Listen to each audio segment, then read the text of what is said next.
Notes. Hello, welcome back to part two of my conversation with Fiona Sim on all things China. And let's get straight back into it. So Fiona, talk to us about British imperialism in China with respect to Hong Kong and how it evolved from the Cold War to the 90s when the Cold War ended, because I think many would be shocked at how brutal the British were to its subjects in Hong Kong. But as you mentioned, there still is a generation of Hong Kongers who look fondly back at their time being colonized by the British. Yeah, that's why Hong Kong is a very it's a very interesting one, because it is essentially sort of the capitalist hub, the capitalist sphere of China, which isn't. And China, obviously, I'm not sure how many of your viewers will know, but China operates by the one country, two systems policy when it comes to Hong Kong, in that Hong Kong is very much a part of the People's Republic of China, and of China. However, it has its own autonomous governance, which means that it doesn't necessarily interfere with how it makes its decisions and how it runs, but it still sort of administrates it and looks over it. So you will notice with sort of like there's certain overarching policies such as the national security law, which there was a lot of controversy about over the past couple of years, especially during and after the quote unquote Hong Kong riots, which is very key to sort of like Beijing and Hong Kong's relationship, because a lot of it stems in that when the British took over, a lot of stipulations were made that actually that wound back a lot of the rights that Chinese people had at the time, even under sort of like a very feudal sort of or liberal democratic system in the very, very early 1900s. So a lot of these things essentially meant that only British, when Britain took over Hong Kong, it was almost immediately implemented that only British appointed, only people who are British appointed, whether Chinese or white British, were to be the ones who would be involved in the governments of Hong Kong. So Hong Kong, as it stood, there weren't allowed to be sort of like all the existing not councillors necessarily, but all the existing sort of like governors of Hong Kong at the time, whether they were sort of like Chinese or otherwise, or other ethnic minorities, they were essentially sort of stripped of their power. And even indigenous, quote unquote, indigenous peoples of Hong Kong who would have been from a variety of different like ethnic groups, Chinese ethnic groups, were also sort of like essentially culled from any positions of power or authority when the British took over. And obviously it's like, oh yeah, colonialism, that's what happens, isn't it? You just the power and whatever is replaced. But what I think people don't realize is that it wasn't replaced with anything better. It wasn't replaced with, democracy and freedom of speech and this and that. In fact, Exactly. Democracy was entirely stripped. It became a dictatorship of the bourgeoisie entirely. So, this whole thing about, China doesn't let what's it called when it's like one-on-one elections, like that China doesn't let opposition parties flourish, or so all this sort of like stuff about China has taken away the freedom of elections, that we can't elect our own people. Well, under the British, that definitely couldn't happen. No one was allowed a vote. No one could vote on any policies. No one could vote on how the British administrated them. No one could vote on how much Britain could extract from Hong Kong and invest and sell off and reap the profits of. So there's a lot of misunderstanding that, Hong Kong under the British meant they were given more freedom to access the colonial core sort of like wealth and reputation, and have access to come to Britain and trade and all this and all that. And yeah, sure, to an extent, certain people could now migrate to Britain and work there. But even as we can see now, the majority of Hong Kongers who come to Britain, they aren't afforded the lives of luxury that they are promised. It's not as if you come to Britain, you're given a home, you're given, a job, you're given secure employment. None of these things that you would potentially get in mainland China. But instead, you get degraded and treated like second-class citizens, because for the past century or so, during the Century of Humiliation at the time, Chinese people were not people to be messed with. Chinese people were dangerous. They were diseased. They were, they were sort of like, they were like cockroaches essentially in society. Like no one, they multiplied, they invaded, they took over all these areas of our towns and cities, and we don't know how to control them.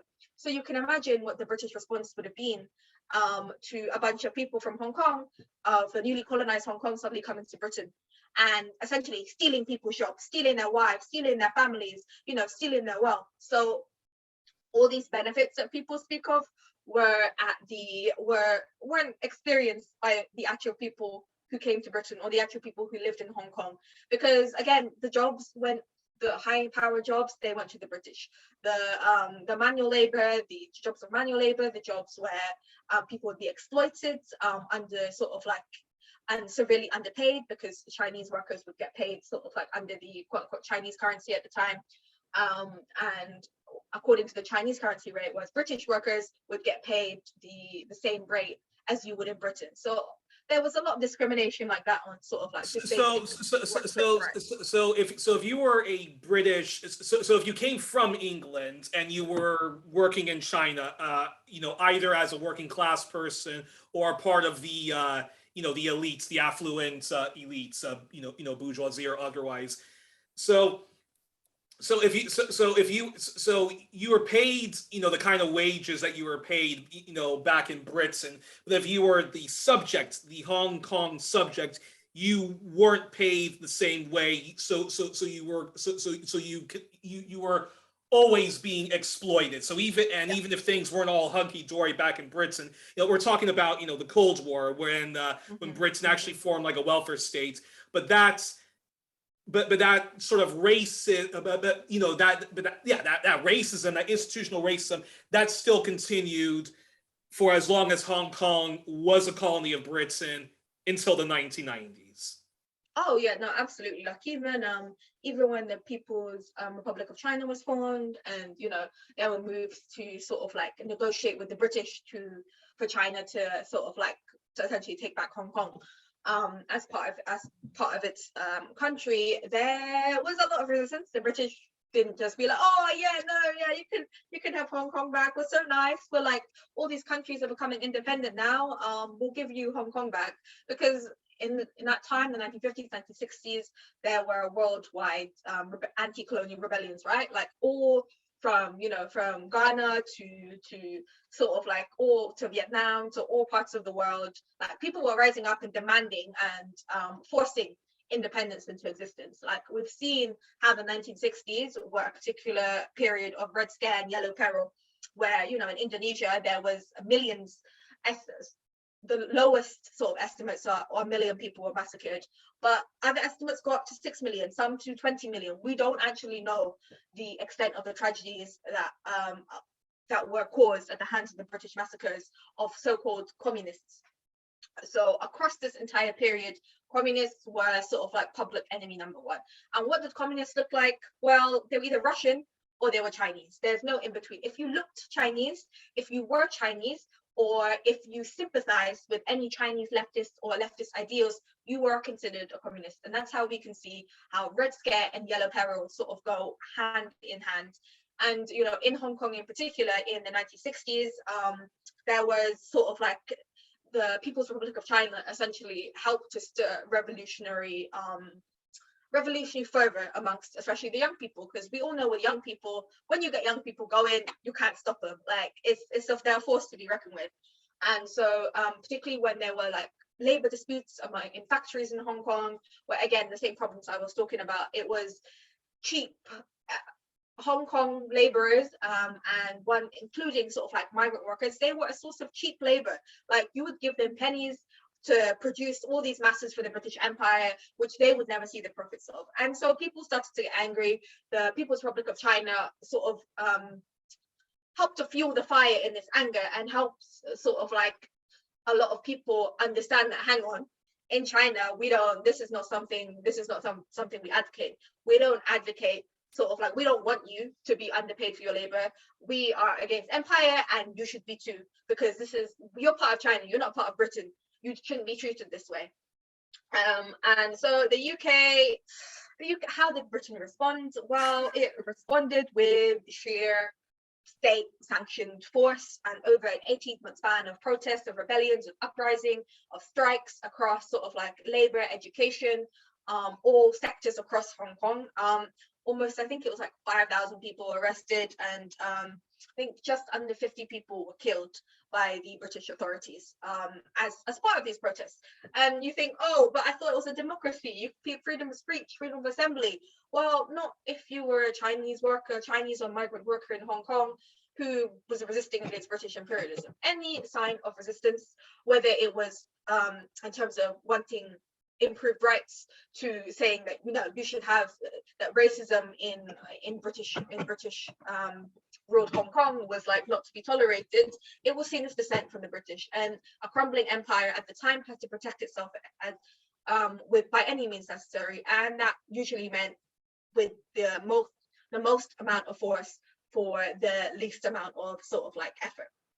And so this whole idea that Hong Kong was a utopia, it's just a complete farce, because even during the Cold War, Hong Kong suffered. Like, it's not as if Hong Kong got to thrive whilst the rest of Asia suffered, as sort of like I don't know what you call them, as the collateral, I guess, of the Cold War, because we talk about Cold Wars between the Soviet Union and the United States, or the Soviet Union, United States with Cuba, the Cuban Missile Crisis, all that sort of stuff, where it was actually like the third world, the global south, that were the main, I don't know, they were suffering throughout this entire period, whether it was through wars like the Korean War, the Vietnam War, the war in Laos, across Cambodia.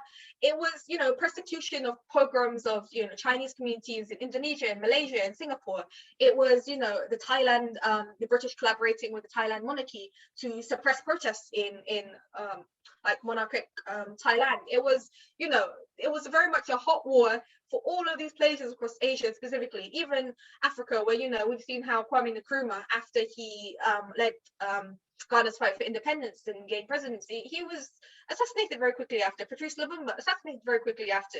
We see how all these key revolutionary leaders across the global south during the Cold War period were all targeted, murdered, killed, or suppressed in some way or form, and replaced by either a fascist dictator or a very neoliberal sort of like, well, not neoliberal then, but what we've come to know as a liberalized sort of like Neo-colonial collaborator. Neo-colonial. Yeah, so it's not as if the Cold War was just a peaceful time where everyone just held hands and waited for the Soviet Union and the US to, shake hands, and there was no like sort of crossfire between them. Instead, all of these other countries were used as proxies. Like Cuba itself was used as a proxy, for all the operations in Cuba achieved, whether it was Bay of Pigs or any of the other sort of like military operations led by Fidel Castro and Che. The Cuban people also, they all suffered. This was not a fun time for any of them. They were placed under embargo that exists until this day. Exactly. Hong Kong itself, it became essentially a nation or the exploitation of a lot of weapons that would then go on to go and kill people across sort of Southeast Asia. Like there's no nostalgia. There should not be any nostalgia for a period in time where Hong Kong people had to choose between, either survival or collaborating with British Empire to kill their neighbors and brothers and sisters. Like I don't understand. Whenever people from Hong Kong, particularly of sort of like my generation, or from the post sort of the post British rule period, try to talk about a Hong Kong that never existed pre-1997, it's just really disheartening, because it just erases the resistance, the history, the struggles, the class struggles, the race struggles that we all went through, that our families and forefathers and ancestors all suffered through during that period. Like even DPRK, for example, there was a period of time in the 1980s where its economy was superseding the South's. But we never hear about that period. Instead, we hear about, atrocity this, atrocity that, but we don't hear how it was superseding the South until the crash of the Soviet Union. And that was when it was plunged into a famine. So every time there is a Cold War, every time there is sort of like a conflict between two major powers, we see how people suffer. We see how China has only had one, I think it's the one or two famines since the People's Republic of China was formed. Compare that to the past 2,000 years, 1,000, 2,000 years of history, where there was at least one famine a year. Like, it's incredible how these facts always get left out of history. We always talk about how communism is killing people, how communism is suppressing people's freedoms in Hong Kong and Tibet and Macau and all these places. But we don't talk about how communism has actually led to life expectancy going from the age of like 34 to 77 in the span of like 60, 70 years. We don't talk about how, for a majority of Chinese people in the 1980s, during that period, China had, I think it was a GDP towards the end of Mao's era of, it was one of the bottom 10, it had one of the bottom 10 GDPs out of all the countries in the entire world. And now it's literally in the top 10, like it's the complete opposite. And it's done that in the past 30, 40 years. Like it's just incredible how all of these facts suddenly go out the window when we're talking about achievements and successes and failures. We never do the same for capitalism. But again, for when the Hong Kong protests come about, we talk about national security law. We talk about how, China's infringing on people's rights. Well, to be honest, if people now have the right to sort of like to live a life that is free from the threats of poverty, free from the threats of, of illiteracy, of famine, of feudalism, then sorry, there's no other history that can be. There's, in 1997, when Britain quote unquote reclaimed China, obviously that word is very controversial, but you mean when China reclaimed Hong Kong? Yeah, when China reclaimed Hong Kong, of course. So many agreements were made that China didn't even put into place until the last few years. The national security law was meant to be put in place in 1997, 1998. It's only now that they've implemented it. So even the whole thing about, the vestiges of colonialism, for the past 20 or so years that China has regained control over Hong Kong, it has done it very, very, very slowly. It hasn't just, subsumed it into mainland policies. And I feel like if it had, we would be seeing a very different Hong Kong today. Arguably a better one. But that's open for debate. But what we're seeing right now is a Hong Kong that is still dominated by exploitation, capitalist exploitation, a Hong Kong that is dominated by a force of very sort of like overexploited sort of like migrant labor from across East and Southeast Asia, from Indonesia and Malaysia in particular, and the Philippines. And all these exploitations, you can see the root is in colonialism. The root is in British colonialism, which tempted people in with the promises of a new life, of British freedoms and British power and British wealth, but actually trapped people in a system, a cycle that's still continuing on to this day, where people are living in sort of like rooms that are 20-foot wide. They're living in apartments where the toilet is next to the kitchen, which is next to their beds.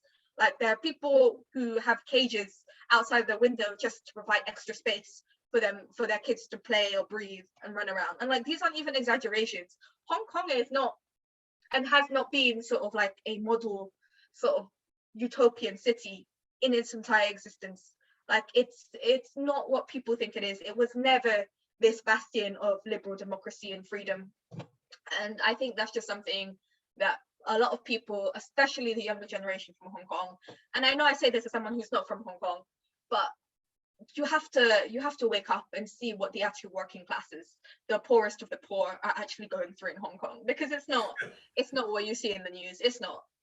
Exactly. And and then just a brief follow-up to that. Why do you think in Hong Kong, the memories of of the anti-colonialists, whether they were Maoist or whatever form of leftism they had, why do you think that's not that those stories have not been passed down to the generations? Is that just because of the success of British suppression of the left in Hong Kong, or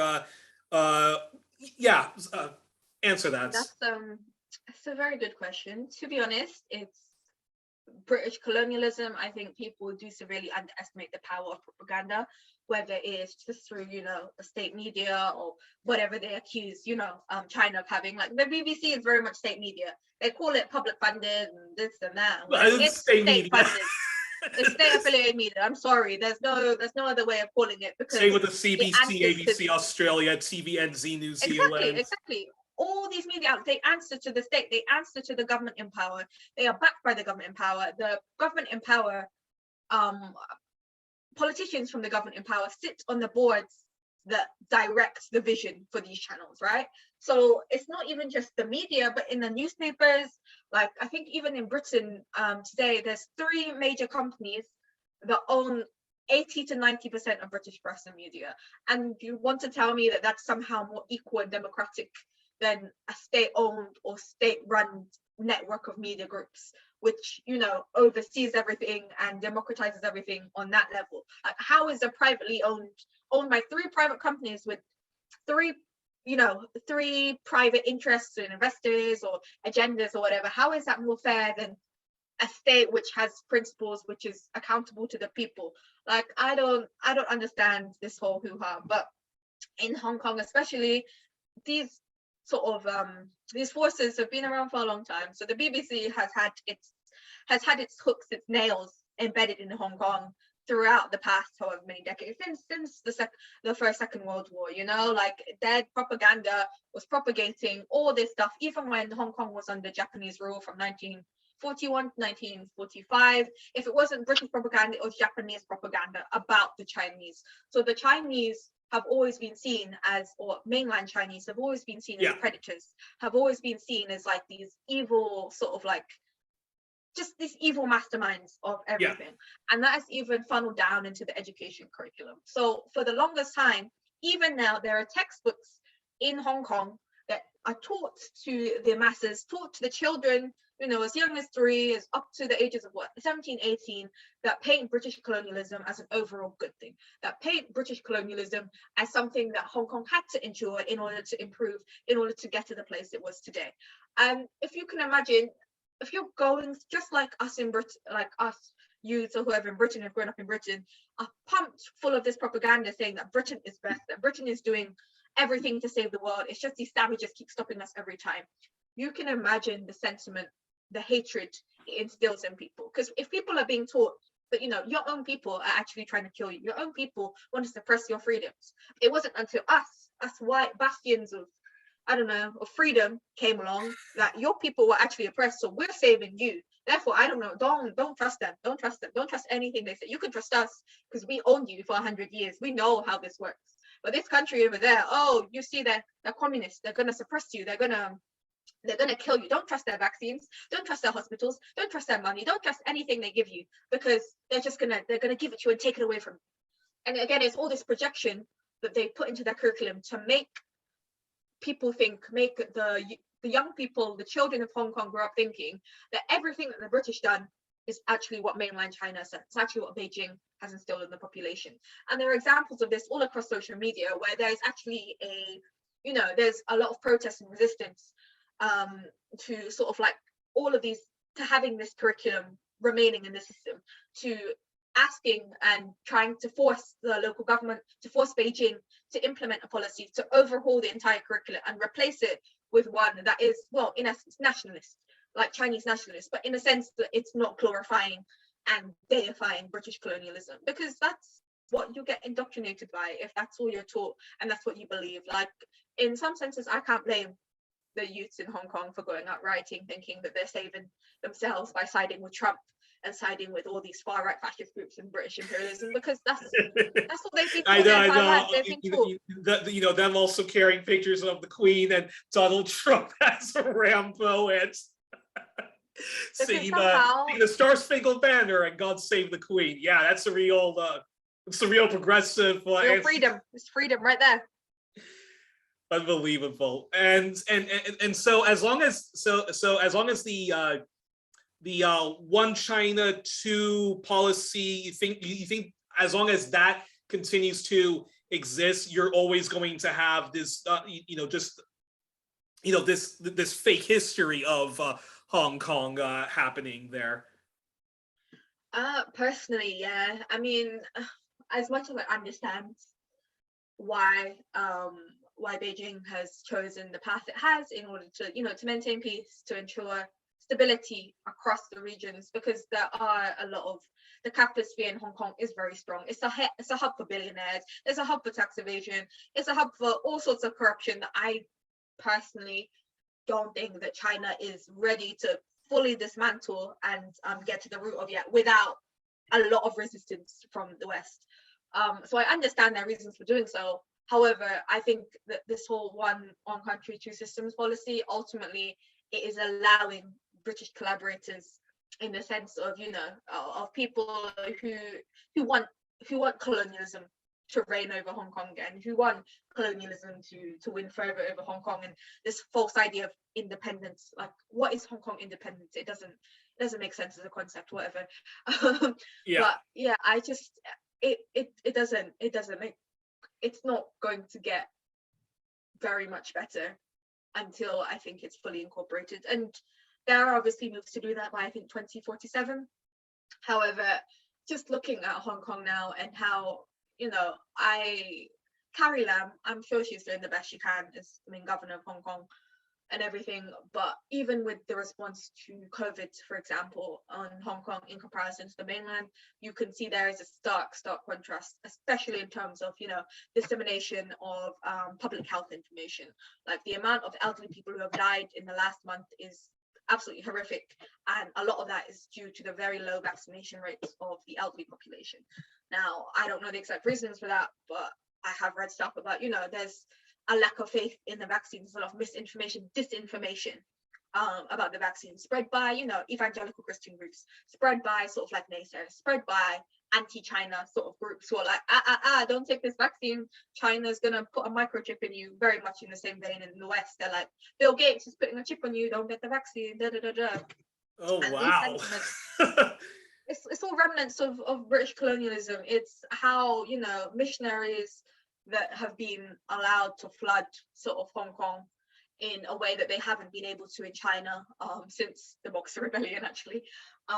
That they have a very strong influence over Hong Kong, and it's a crying shame, really. But it just makes me fully appreciate more that, these sort of restrictions on freedom of religion, freedom of speech, or whatever across mainland China, to me, they make sense as a protection from colonialism, because you see how Hong Kong differs so much from China, and you see why that is the case. But yeah, that's just my personal view. People Interesting. obviously disagree, but yeah. All right, and now talk to us about one of the talk to us about one of the darkest and most grotesque chapters of infinite evil imperialism inflicted on China, which was the Japanese fascist, Japanese ultra nationalist invasion of China. Is it widely taught in Chinese schools of all ages and in the media? And then, yeah, talk about why Japan invaded, and can you talk to us about the Chinese Holocaust that Japan inflicted on China? Very good questions there. So yeah, the history of Japan and China is definitely taught to the point where I don't think it's very rare to find a Chinese person, a Chinese national who's grown up in China, who could say sort of like a good word about Japanese imperialism or colonialism.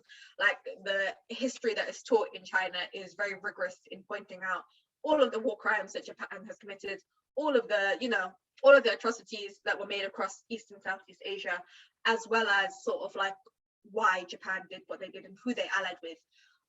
However, the sentiment isn't necessarily extended towards Japanese people. China maintains a very friendly relationship with Japan, despite everything, and encourages a good relationship with Japanese people. So you'll find Chinese people are very positive towards Japanese people and Japan, Japanese culture to an extent. But when it comes to sort of like Japanese imperialism, things like that, it's very clear that the education system has done its job. Recently, in fact, a celebrity, I think it's Zhang Jihan, forgive me if I'm wrong, don't attack me, fans, but a very famous Chinese celebrity was caught going to essentially a fascist shrine in Japan, and it's very well known. Like Yeah, Japan likes to bring the its ministers over. I'm probably butchering the name. The Yukusin tribe, or the Yukushin tribe, shrine, not tribe, shrine that a lot of Yeah. Japanese heads of states visit, where a lot of Yeah, Japanese yeah, war criminals, generals yeah. were laid to rest, right? Yeah, Yusukuni Shrine. So apparently this celebrity's friend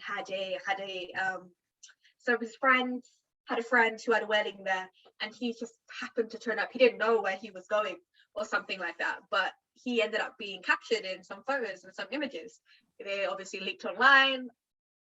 China, the Chinese netizens' response was phenomenal. Within a matter of 24, 48 hours of the image circulating, he had been boycotted, cancelled from, multiple dozens of brand deals. He was stricken from schedules. He was, his entire career essentially imploded overnight. I know we talk about cancel culture in the West, but when Chinese netizens want to implement cancel culture, they know exactly how to do it. Because this one celebrity, for that one or two photos he took, his career has essentially been destroyed to the point where, for better or for worse, and there's a lot of arguments as to whether it's fair for people to treat him in this way for like one mistake. It's at the point where his mom has literally written to fans to be like, please forgive him, this was an honest mistake. Like, he doesn't support Japanese fascism, or he's not an apologist for Japanese war crimes. He just happened to be there. But for a lot of people, even his presence at this very shrine was indicative of the disrespect he had towards the Chinese people who died at the hands of the Japanese. So that anger towards that fervor, that nationalist sort of sentiment against Japanese imperialism is very, very strong across China. Even my own mom, she always talks about how in her household Japanese products were banned. It was to the point where anything Japanese, her dad was like, nope, it's not coming in my house. I don't care if it's a pair of flip-flops, it's a book, it's a piece of food. No, I don't want anything Japanese in my house, because that is the sign of the colonizers. They tried to colonize us before. They are doing that again now through their commodities. So for a lot of families, it does run very, very deep, because many of Chinese families, they will have, at least one relative who was either persecuted by the Japanese, was killed by the Japanese, who was, a prisoner of war, who has a family member who became a quote unquote comfort woman, as the Japanese called them, who, had some sort of encounter with the brutality of Japanese soldiers. And I think what really gets me about the history of Japan in China is that it is almost never talked about in the West. We hear so much about Nazi Germany, and we know that Germany allied with Italy and Japan to form the Axis powers. We know that, but we don't learn the extent of Japanese war crimes. We don't learn that the Nazis actually were quite surprised by some of the tactics that Japan, exactly. That the Japanese Nazis or the Japanese imperialists took when it came to colonizing Korea and China. China in particular, Japanese, I don't know what went down in their heads, why they strategized that, the best thing to do. Even in the Boxer Rebellion, for example, there's dozens and dozens of cases where of stories being recounted where Japanese soldiers would publicly torture, humiliate, and brutalize Chinese women, Chinese children, the people who are typically seen as sort of like, the victims of war. Because, when we talk about war, there's always women and children always get painted as like, they're untouchable, don't, like, it's crossing a line. But for whatever reason, there is too many horrific accounts in history where Japanese imperialists and Japanese soldiers have actively sought out to publicly humiliate and murder Chinese children, babies, mothers, women, whatever, in full sight and photographed. Like, I don't know how it's been censored to the point where these pictures only get disseminated on Twitter every once in a while. But, there are horrendous sort of images out there of Japanese soldiers literally throwing young children up into the air and catching them with their bayonets and killing them on their guns, on their weapons. And it's stuff like this that you just wonder, Japan is so whitewashed and deified by the West now, but none of this history ever gets talked about. And on Twitter recently, I've seen a horrendous rise in Japanese nationalism that completely denies anything that the Japanese inflicted across Korea and China. So, you know, the what's called the rape of Nanking, Yeah. that is very, very often sort of apologies are made for that, in the sense that it's said that, you know, this is all communist propaganda by the CPC, that, you know, 300,000 people didn't really die, that, you know, oh, the comfort woman, what comfort woman, they didn't really exist, that people chose to marry into these Japanese families, and were taking away women's agency. You know, women actually wanted to go to the Japanese, but the Chinese were so racist, they said no, and that's where this whole lie of sexual slavery and comfort women came from, when the reality is Japanese imperialism was, you know, the forced trafficking, prostitution, imperialized prostitution and trafficking of women was also the part and parcel. also the human the human experimentations, the very gruesome human experimentations. Exactly. Unit 731, I only learned about this in the past couple of years, but the amount of human experimentations they did on Chinese and Koreans in general, it should be something that is taught, you know, across the board, even to the same extent that Nazi Germany and the atrocities of the Nazis gets brought up. But it just doesn't, and it's very interesting. But then again, just like with Nazi Germany, we don't learn about how scientists and the founders of Unit 731, or these torturous human experimentation camps, which would lead to literally people's entire bodies being mutilated for the sake of experimentation, for, you know, for chemical weapons and things being tested on them. All these people got rehabilitated by the United States and got given jobs. Just like with the Nazis in Germany, got, you know, rehabilitated into NATO and all forms of American life. The same happened with these Japanese scientists. They then became, you know, pioneers, leaders in sort of like everything from NASA to sort of like all these big science labs that they have in America, to, you know, what's it called, Massachusetts, MIT. All of these places have rehabilitated essentially the equivalent of Japanese Nazis, of fascists, who did the most atrocious of things to people and have confessed to doing so, but they've sought shelter in the US. And of course, the US, for all of its war crimes, it has it's something ratified in its constitution. I think Kieran was actually the one who reminded me of it not so long ago, that, you know, if the US is brought to tribunal or accused of war crimes at The Hague, then they will invade Netherlands. And it just goes to show that the US openly endorses, rehabilitates, celebrates war criminals, keeps them close to the chest, because they know that they have the power to do so. They know that they hold the monopoly over war crimes in the world, and there is nothing anyone in this world could do to prosecute them or get them to be held accountable for their actions, which is why Japan's role in sort of the colonization of China, and essentially they wanted to break China up into loads of different pieces to expand the empire of Japan, and China said no. They were like, okay, let's invade. That's a very sort of like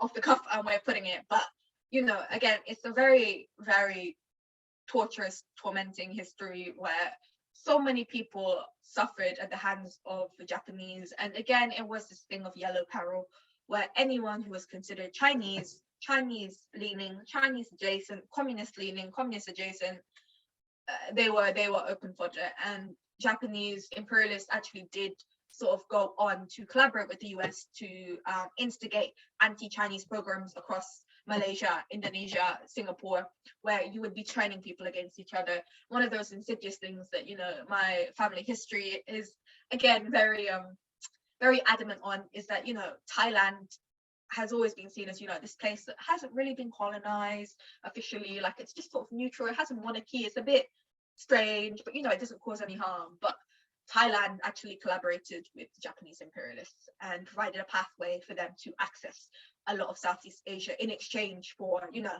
neutrality or some sort of immunity from their occupation. But again, these legacies, they don't get taught. We don't get taught about how a lot of countries were very much complicit in the expansion of Japanese empire and in the sanitizing of Japanese empire. Everything from, you know, anime, and, you know, what's that horrific anime? It's Hitalia, Axis powers. Essentially, it's cartoonizing the Axis powers in Japan and Germany. Oh, and wow. it's so bizarre. Like, it's I remember there being so much hype about it when I was a teenager. It was only recently that I discovered that, hang on, actually, this entire anime is just glorifying the Axis powers and trying to like cartoonize them and sanitize them into actually being the good guys and like having romances and relationships with it. It's the most insidious, bizarre thing. Odds. Words cannot describe how horrendous it is. But yeah, I'm sorry I didn't really give you like a timeline. No. It's very, very fast. But wow, that's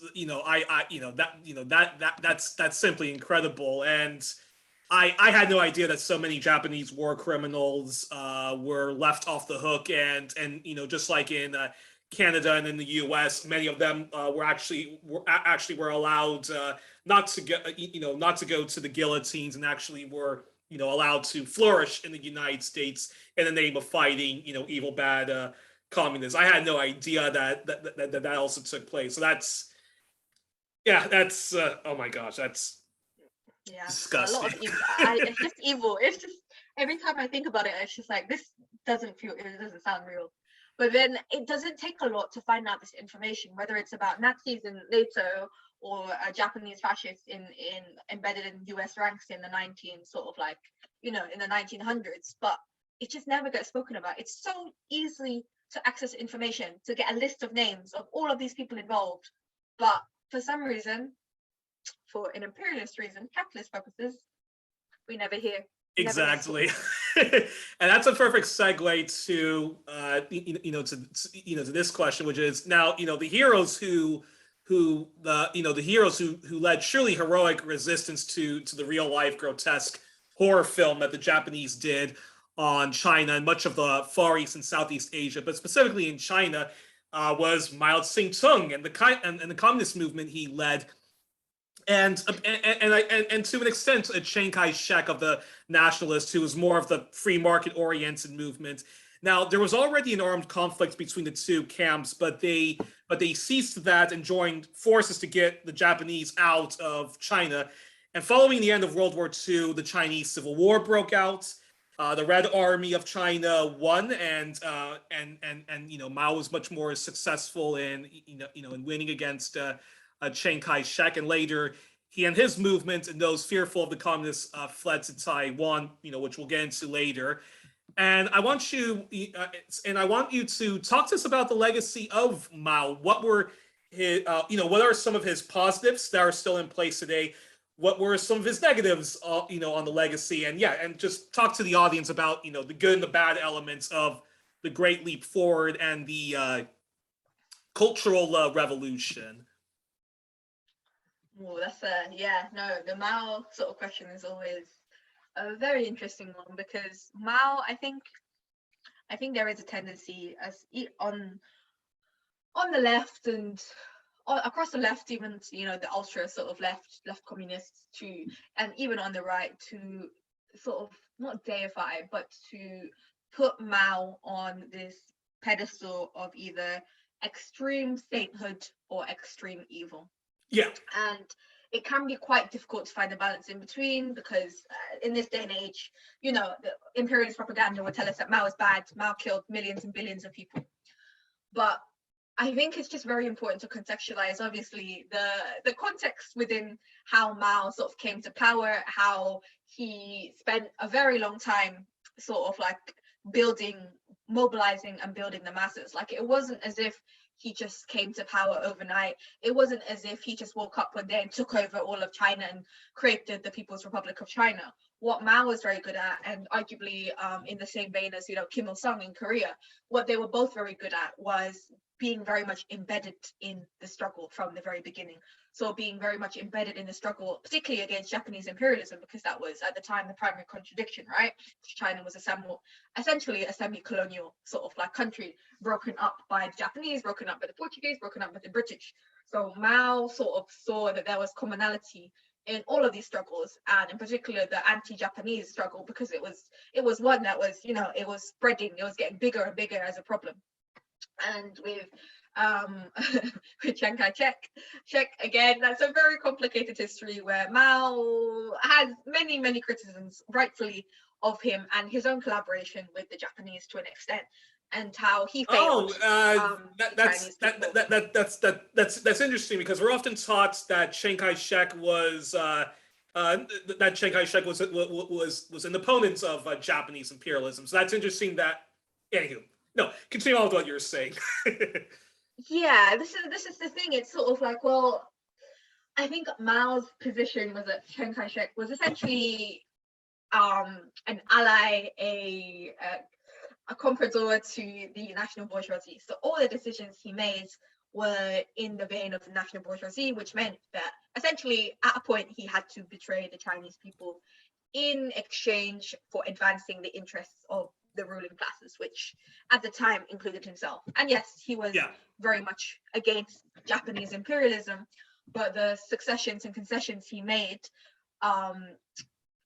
were what essentially Mao was very, very critical of. He actually sort of he very much accused Chiang Kai-shek of abandoning the Chinese people and allowing the Japanese to sort of accelerate its occupation of and expansion of its empire across China. Because from Mao's point of view, the only way to defeat the Japanese imperialists was to radicalize and build the class consciousness of the Chinese working classes and peasantries to simultaneously rise up against the Japanese. Whereas Chiang Kai-shek was very much, he ceded a lot of times, and a lot of the treaties he agreed with the Japanese imperialists would then lead to sort of like, more concessions later on down the line, to which, you give the Japanese imperialists an inch, they take a mile. So Mao's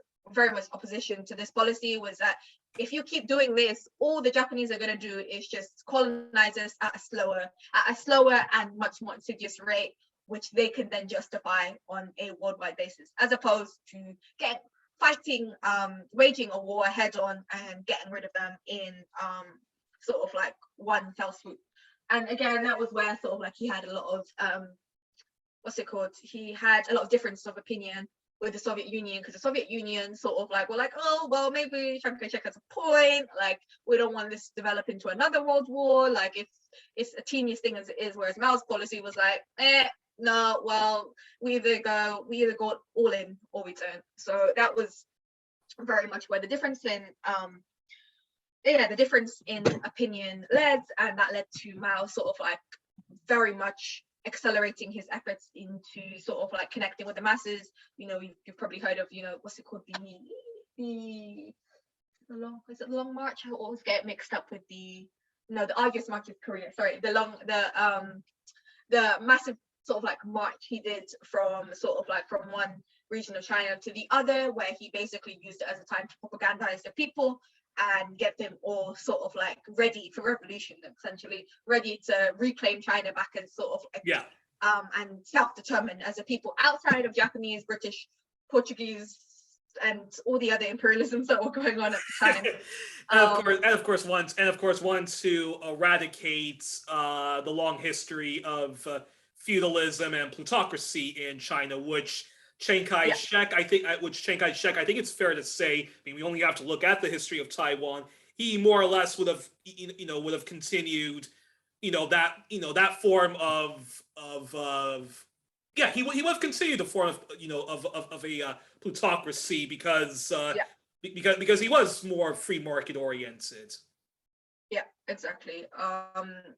And I think a big thing about sort of like what Mao was trying to do with sort of like his tactics in the Long March of mobilizing the people was to show them that actually the only way we're going to get rid of all these imperialists and break free of feudalism, break free of the emperor that's, sort of like has a chokehold in the whole of China right now, is by supporting and joining the Red Army. So I think at the time, like figures say, he reached around 200 million people in his sort of like trek across China, in his mobilization of people across China. And that is like a phenomenal figure. And it isn't entirely attributed to him individually as a person, but to all the people that he reached and the people they reached and the people they reached. So it was very much like a ripple effect of this one man having a vision, as it were, and leading people to follow through with that vision.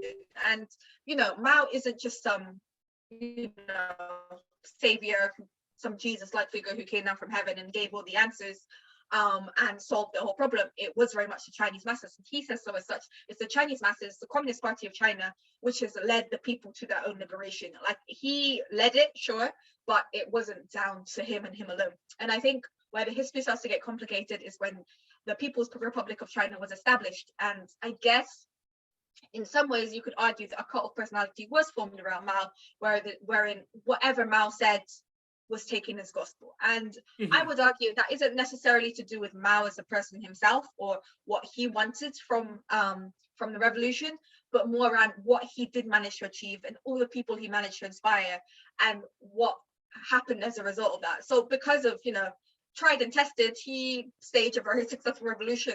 He waged a war against the Japanese, against the British imperialists, against feudalism, which led to, you know, the Republic of China becoming a people's republic and not just a liberal democracy or that was subservient to the West. And people trusted in him to the extent that a lot of what we now see is, you know, Maoism that is practiced as opposed to Mao Tse-Tung thought, which is very different. Maoism very much relies on Mao as an individual person who theorized and tried to apply as much as he could. And a lot of this was then taken, not necessarily out of context, but people took it and ran. They took it and made their own interpretations of it and then blamed Mao as the person who came up with it. And yes, of course, he was complicit.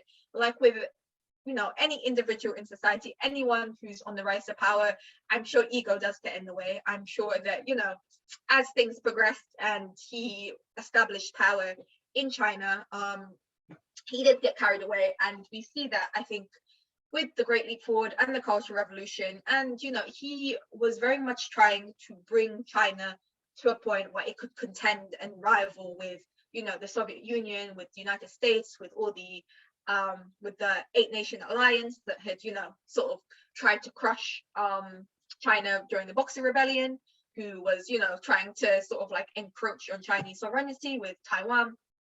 But in doing so, I think perhaps he got carried away and didn't quite, I was trying to think of the best way to say this because without feeding into propaganda, because what he tried to do was empower the peasantry who had already been radicalized into taking fate into their own hands and into collectively building China up together. So this led to a lot of policies which essentially meant getting rid of the old ways. So a lot of the Cultural Revolution, for example, was purging sort of like counter-revolutionary, anti-revolutionary thought from all veins of society. And how he did that was by reaching out to the young people. And again, whenever you radicalize young people, there's always a risk that they take it too far. And for the young people that would make up the Red Guards, they very much did. So this did lead to, you know, the destruction of a lot of cultural artifacts, whether it was, you know, monasteries and churches, places of worship, to sort of like a lot of remnants of the past of superstition that people had clung to. It led to, you know, teachers being publicly humiliated in the streets, and being taunted for, you know, clinging to the old ways of thinking, to old feudal ways of thinking. It led to a lot of young people who were very passionate and had gotten carried away with what they had grown up with through Mao, the readings of Mao, you know, Mao's little red book. All these comrades, those red guards, would be carrying them, they'd be following them to the letter. But again, arguably, sorry, I'm just going to grab my charger because my battery. Sure, no problem. Yeah, so I think it's safe to say that that a sort of kind of communist fundamentalism took place, and that indeed, you know, the Cultural Revolution was basically, you know, a lot of sort of like political harassment and like political, you know, intimidation of those within the party and those perceived not to be, you know, as Maoist as, you know, we are the true believers of the revolution. Yeah, no, pretty much. And that was, you know, to the detriment, I think, of the Cultural Revolution, because its aims were very, you know, they were revolutionary. They wanted to bring everyone to the same level and be like, you know, we have to be unified as a Chinese society. Everyone should be following the mass line in order for us to be successful. But it didn't account for the cultural nuances. It didn't account for the poverty that a lot of people were living in. So, you know, as Marx said religion is the opiate of the masses, right? Religion was the balm to people's soul in times of great need and impoverishment. And at that time, people were still suffering. Like there still was a famine during that period. People were still going through a lot of hardships, especially in the countrysides. And the famine, and the famine, and the famine that's linked to like the Great Leap Forward when China was, when China under Mao was trying to do mass industrialization, right? Yeah. One very good book that covers the Great Leap Forward, actually. I don't know if the author is communist, anti-communist, or whatever, but he seems very anti-Deng. That's all I'll say about that. But you know, it's called The Battle for China's Past, and it's a very interesting outlook at sort of like different perspectives, the different harms, especially of the cultural and the Cultural Revolution and Great Leap Forward, as well as the sort of like the positive elements. So, you know, with the Cultural Revolution, it followed the Great Leap Forward, and the Great Leap Forward was seen retrospectively as a disaster, even by Mao himself, because he didn't want there to be a famine. Like, it was as miraculous as it was that China stopped suffering famines after the People's Republic of China came into being. It had the inadvertent effects of sort of like not triggering a famine, but in sort of like the passion and fervor of building revolution, of building a revolutionary state, the 1,000-year history of famine, of drought, of poverty and suffering, of the life expectancy being like 34 years old at that time was sort of left behind and forgotten about, and people were all coming together, and it was incredible. People were making steel and iron in their backyards. It was really, when you think back, it was ludicrous, and I don't know why Mao and the government at the time thought it was a good idea, but people were collectivizing on mass scales. People were pooling together their resources. People were coming together and redistributing sort of like the means of production and seizing them in a way that had never been done before. Like, the culling of landlords is always joked about as Mao's thing, but it really was. When we talk about landlords in China, we're not talking about people who owned a few buildings and rented them out. We're talking about people who owned like masses and masses of land and own the people on them. We talked about these people who not only just own the land, but the people who lived on it, who own sort of like all the workers who would produce who would grow the produce and harvest and everything, and would never see the profits in the light of day. We will talk about these landlords, these landowners who would exploit everyone who worked for them, who they owned, to the point of torture and indenture and immense amounts of suffering and hunger and poverty.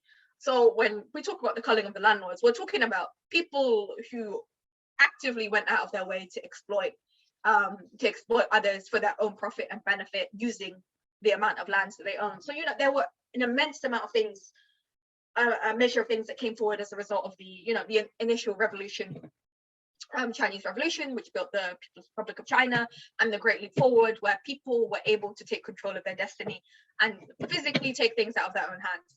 But then you had things like the iron bowl policy, which was sort of like you had to physically work to make. In order to eat, you had to work for it, which, okay, fair enough.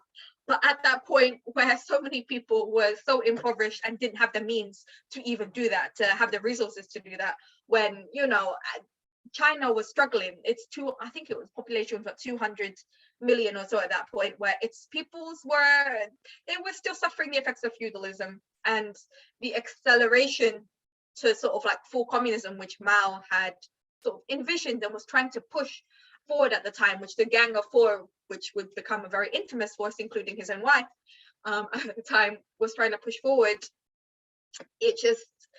It didn't work out for the vast majority of people, and the people it did benefit, they benefited, but the long-term effects meant that it wasn't a sustainable policy. It wasn't one that united people. In fact, it started to divide people. And with the Korean War and all the People's Liberation Army and all the volunteers who went to then go and fight for the Korean War, and rightfully against the Japanese aggressors, against the US, against all of that sort of stuff, including Mao's own son.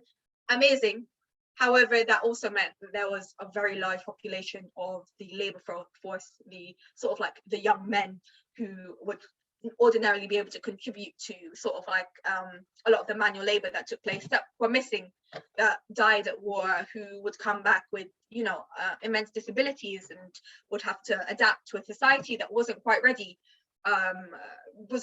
to accommodate sort of like so many people who were, you know, suffering from trauma and PTSD and famine and drought. And so that was perhaps one of the greatest failures of the Great Leap Forward, which Mao, I don't know if he took accountability for it necessarily, but he himself self-criticized ruthlessly.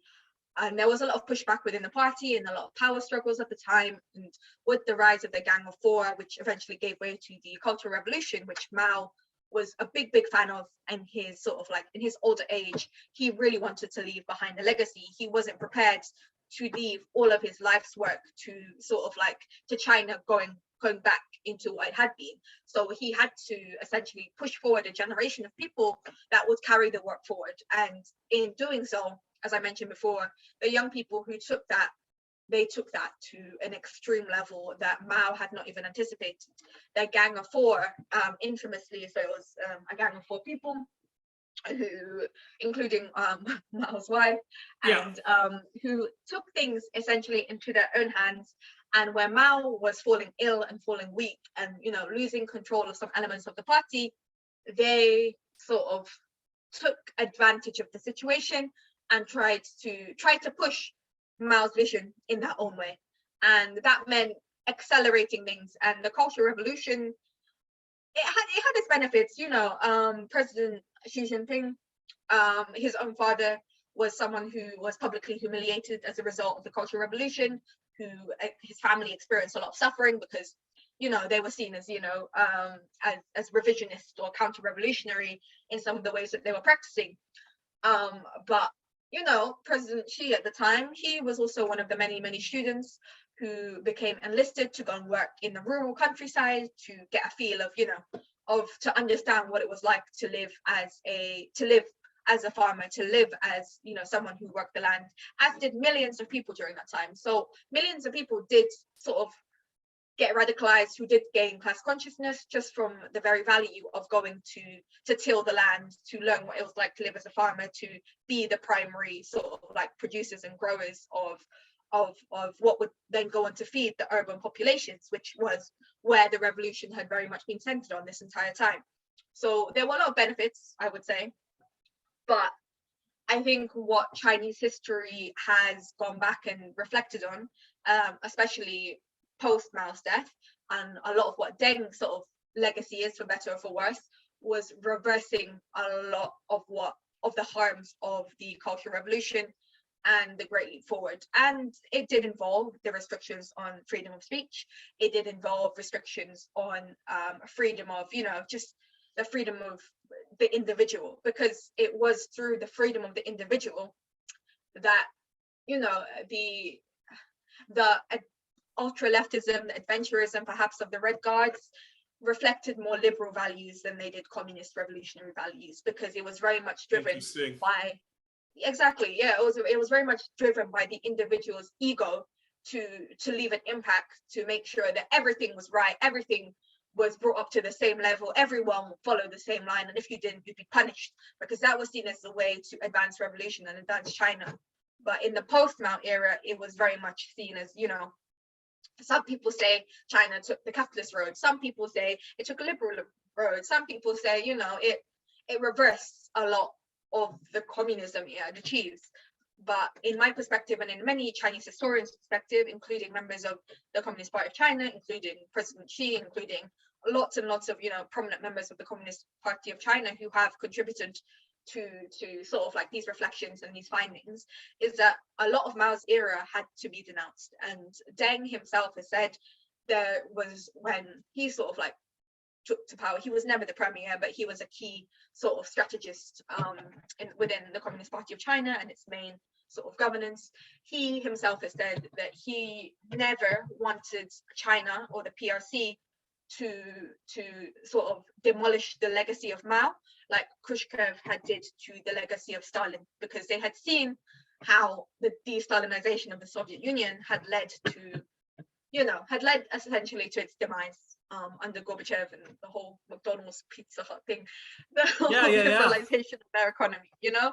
Like Deng had foreseen that and foreseen what that would have led to, and how Stalin, everything that Stalin had done had just been eradicated almost, and had, you know, hadn't been to the favor of the Soviet Republic. So his line was very clear in that although him and Mao had disagreements, particularly towards the end, and there was a lot of power struggles, he had great respect for Mao, and Mao's, you know, contribution to revolution, to Chinese history, was never to be erased. However, Chinese history had to be corrected and taken to a path where in, you know, 100 years time, it was sustainable, that China could successfully say it had waged and led a communist revolution that wasn't just like a one-hit wonder that led to its eventual demise. And so that's why it did have to take the approach of opening up. And arguably, it could have isolated itself. It could have closed off its economy and locked itself off from the free market. However, for a country as big as China, as impoverished as China, as you know, as poor as China, there was no way China was going to make it out of that period without its people eventually suffering. And contrary to popular belief, you know, Mao's support of Cambodia was one that I think the Chinese people ultimately regretted, because they sided with the Khmer Rouge under the impression, well, Mao particularly, that they were pursuing a form of communism. Like, history shows that that necessarily wasn't the case, but the Khmer Rouge's thing was, you know, like, we're gonna get to communism, or what they were claiming as communism, through the mass through the mass sort of education and re-education of people. And that means that everyone has to be the same. Everyone is impoverished, but we'll be impoverished together. We'll slowly raise ourselves up together. And that was what Mao advocated as what perhaps he thought that China could achieve and would have been able to achieve with the Great Leap Forward and the Cultural Revolution. However, we saw how the Khmer Rouge and Deng saw, and, you know, all of China saw how Cambodia became then victim to, you know, a very brutal and, you know, a very brutal sort of history that was that sought out to be communist in sort of its name, or assumed to be, but ended up as a tragedy that killed millions of people, that never had, you know, any socialist values, that was hell-bent on dragging people into poverty and not lifting them out from it. And that's where Deng saw that China could not go down that pathway. The Communist Party of China could not follow down that route. It could not become a bastion of sort of like liberalism under the name of, like, you know, ultra leftism and left communism. And so opening itself up to the economy was the only way, unfortunately, because the capitalist hegemony had its hook, line, and sinker in everyone, of bringing people to a point where we could have poverty alleviation schemes, where China is now, you know, arguably the only country in the world where all of its people have essentially been lifted out of absolute poverty. Like, no other country in the world can claim that, and China would not have been able to claim that if it had not opened up and had those reforms. And sure, it may have taken reversals, but would China have gotten to where it is today, to the world power it is today, to, you know, the country that's able to curb COVID within like a year of its finding, that who's only had one death since COVID related death on the mainland since 2021. Like, we have to sort of contextualize a lot of these things when we talk about Deng, in my opinion. Yeah, and before we talk about of Deng Xiaoping and what were the positives and what were the negatives of of his legacy, you already talked about the Gang of Four, and that was actually one of my questions, which was talked to us about the Gang of Four, and how when Mao died, this was the trial of his four closest advisors, including his wife, who implemented his policies. And what's your assessment of that trial, and how is it taught in Chinese schools or discussed in media and academia? Yeah, that's a very interesting one, because I think the Chinese approach, and because I haven't grown up in China, I can't tell you exactly sort of like how it's posited, but the Chinese line essentially is that, the Cultural Revolution was, especially the Great Leap Forward, yes, but the Cultural Revolution very much so was a blight in Chinese history, that it's one never to be repeated again, that all the excesses of that time can be attributed to the Gang of Four. So the Gang of Four very much are held up as, counter-revolutionaries who reversed China's progress and took advantage of the revolutionary fervor at the time in order to advance their own personal interests and agendas, which was very much, it was experimental. Everything they did was experimental. It was said to be upholding Mao's theory, but in hindsight, it was seen to be sort of like a deviation from what we now know as Chinese, what we know as socialism with Chinese characteristics, in that you have to apply, historical materialism, the legacies of, especially at the time, dialectical materialism to the conditions of China, and that simply wasn't done. What was done instead was a very idealist, sort of adventurous sort of theory, I guess, was applied using Mao's works and using Mao's name in order to get people on board, and it just led to, people who to this very day look back at the Cultural Revolution as a time of great shame and it's a time of trauma. And so in China, contrary to contrary to what we're taught about, no, people in China actually are critical of their history, and they actually and there actually is a lot of criticisms of the excess of the Cultural Revolution, and even the Great Leap Forward is sort of seen as a mixed bag. Like there was some positives, but there was also lots of negatives, which we should never repeat, basically. Yeah, very much so. Like the Chinese line is very much, a lot of Westerners argue that the Cultural Revolution, the Great Leap Forward were great periods of time. We should denounce them, and China is wrong to sort of like to put them down. But the reality is, so many Chinese people suffered during that period of time unnecessarily, that it was essentially, it's the duty of the Communist Party of China, which is supposed to be the dictatorship of the proletariat, to take this on board, to not ignore the suffering of thousands, even millions of people at the time, whether directly or indirectly as a result of the Cultural Revolution, because it did cause an immense amount of suffering that could have been avoided with much more careful planning, much more careful sort of like foresight, and less sort of like adventurism. So that is sort of like the line that the Chinese government holds, but not necessarily because the Chinese government just says so and a group of 5 men in a room decided, no, we don't like Mao anymore, but because they have seen, and CPC officials have seen throughout the years, the damages, long-lasting damages it has done, the amount of people it's turned away from communism, has turned away from, from having pride in China, that is the only way to, regain the trust of the Chinese people as well. Because if you don't accept your own mistakes, if you don't self-critique, as Mao has, Mao himself promoted, then what's the point of the Chinese government? Then it's essentially the same as every other government in the world. And the trial of the Gang of so the trial of the Gang of Four was the Chinese communist system trying to correct itself from what happened, but rather than just like what Khrushchev did, which is just denounce Stalin and air all of his dirty laundries. This was sort of like a people's tribunal of a period of time which is now ended, and holding into account those in power who to use a liberal phrase, abused their power, right? No, I think again it's obviously very complicated, because a lot of politicians at the time, so there was a great purge, because there was a lot of people who supported the Gang for, a lot of people who upheld their theories, who upheld their practices, who still to this day will probably swear by them. There's a lot of Red Guards, former Red Guards today, who express regret for their actions, regret for what they've done. But there's also a lot who are like, well, we did what we had to do. We did what we thought was right at the time. So there is a lot of debate about this, and a lot of people were purged from the party at the time for holding the same line as the Gang of Four and refusing to rebuke it.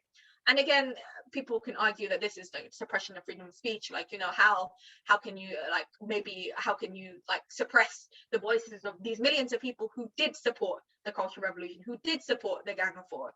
And whilst that's true, it's again that thing, I think, going back to what I think Stalin said, it that always gets misquoted. It's the one where it's like, oh, you know, the death of one person is a tragedy, the death of like a million is a statistic.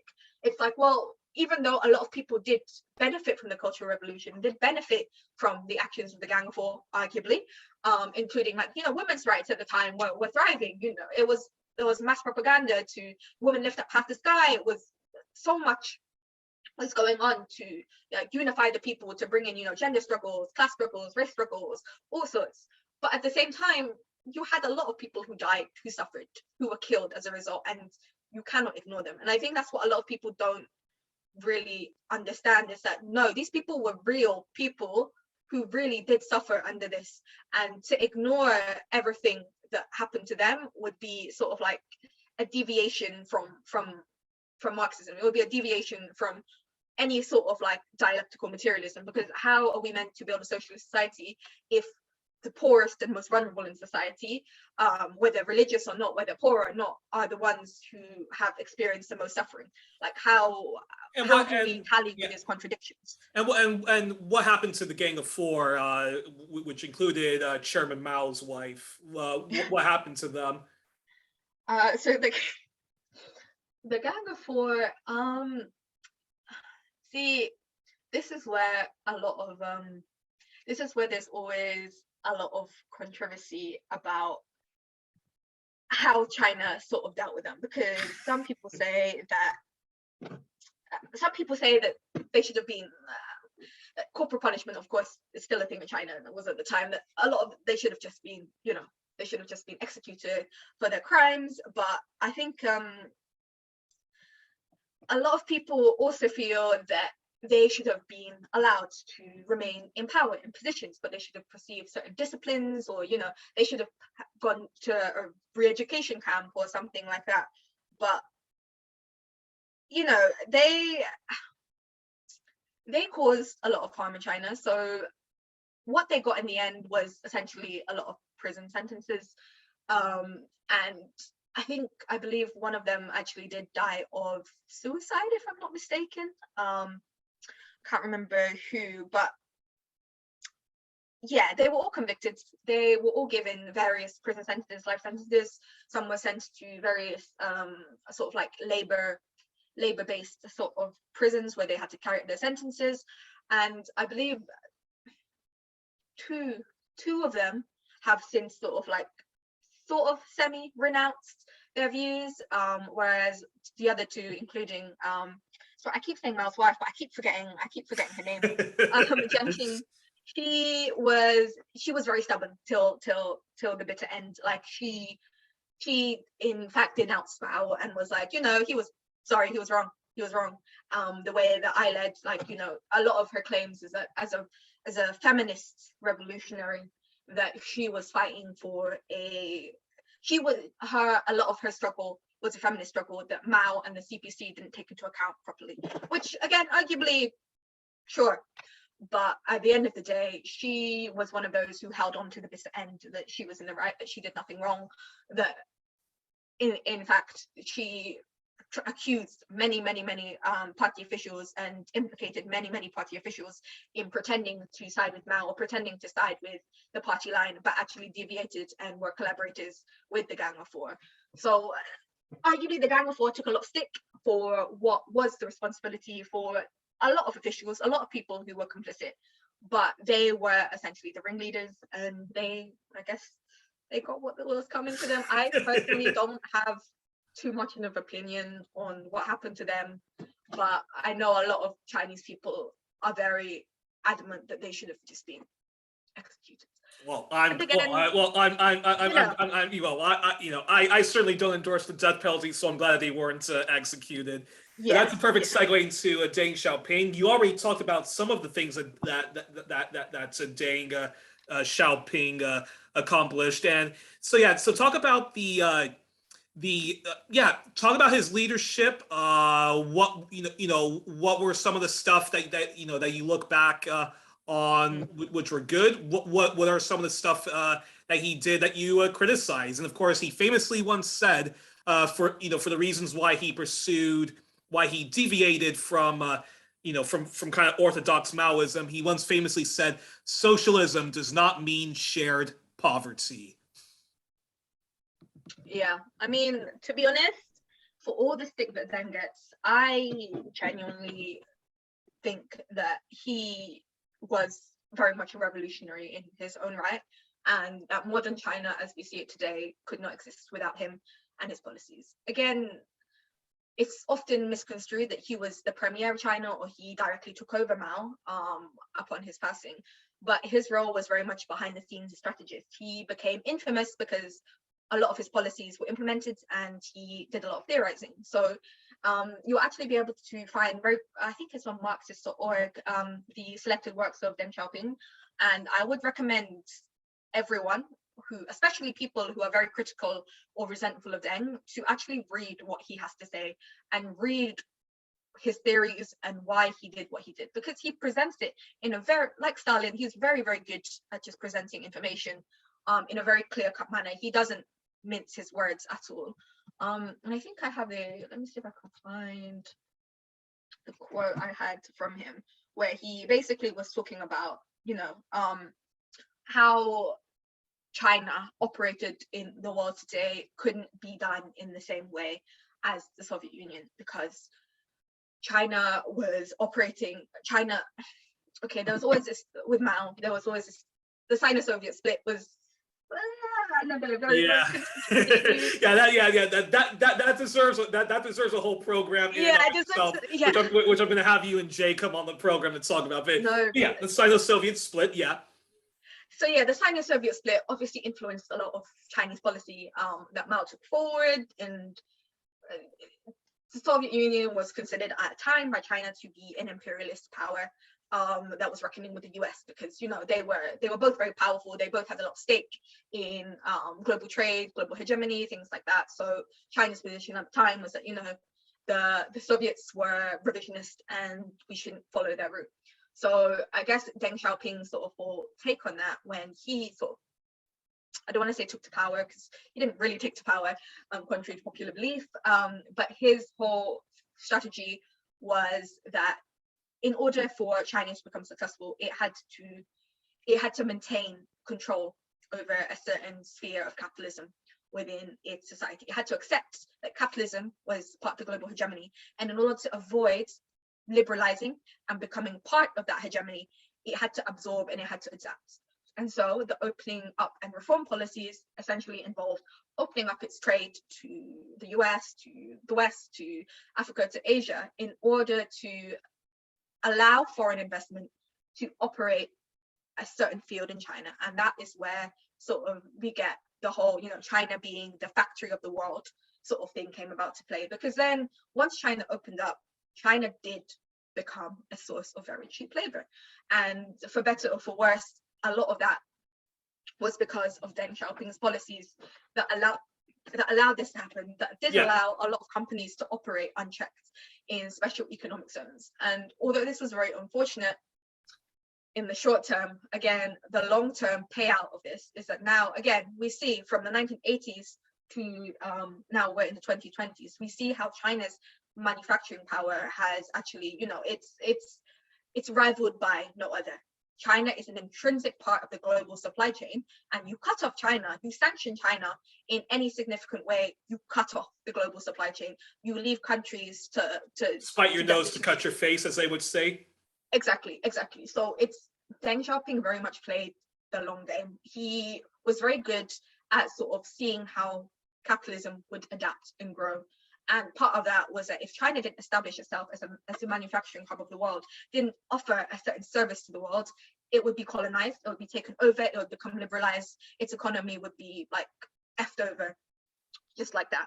So there was obviously, because within Chinese, the equivalent of Chinese parliament, it's not just the Communist Party of China. There are various factions. I think there's like 17 different parties all operating and representing.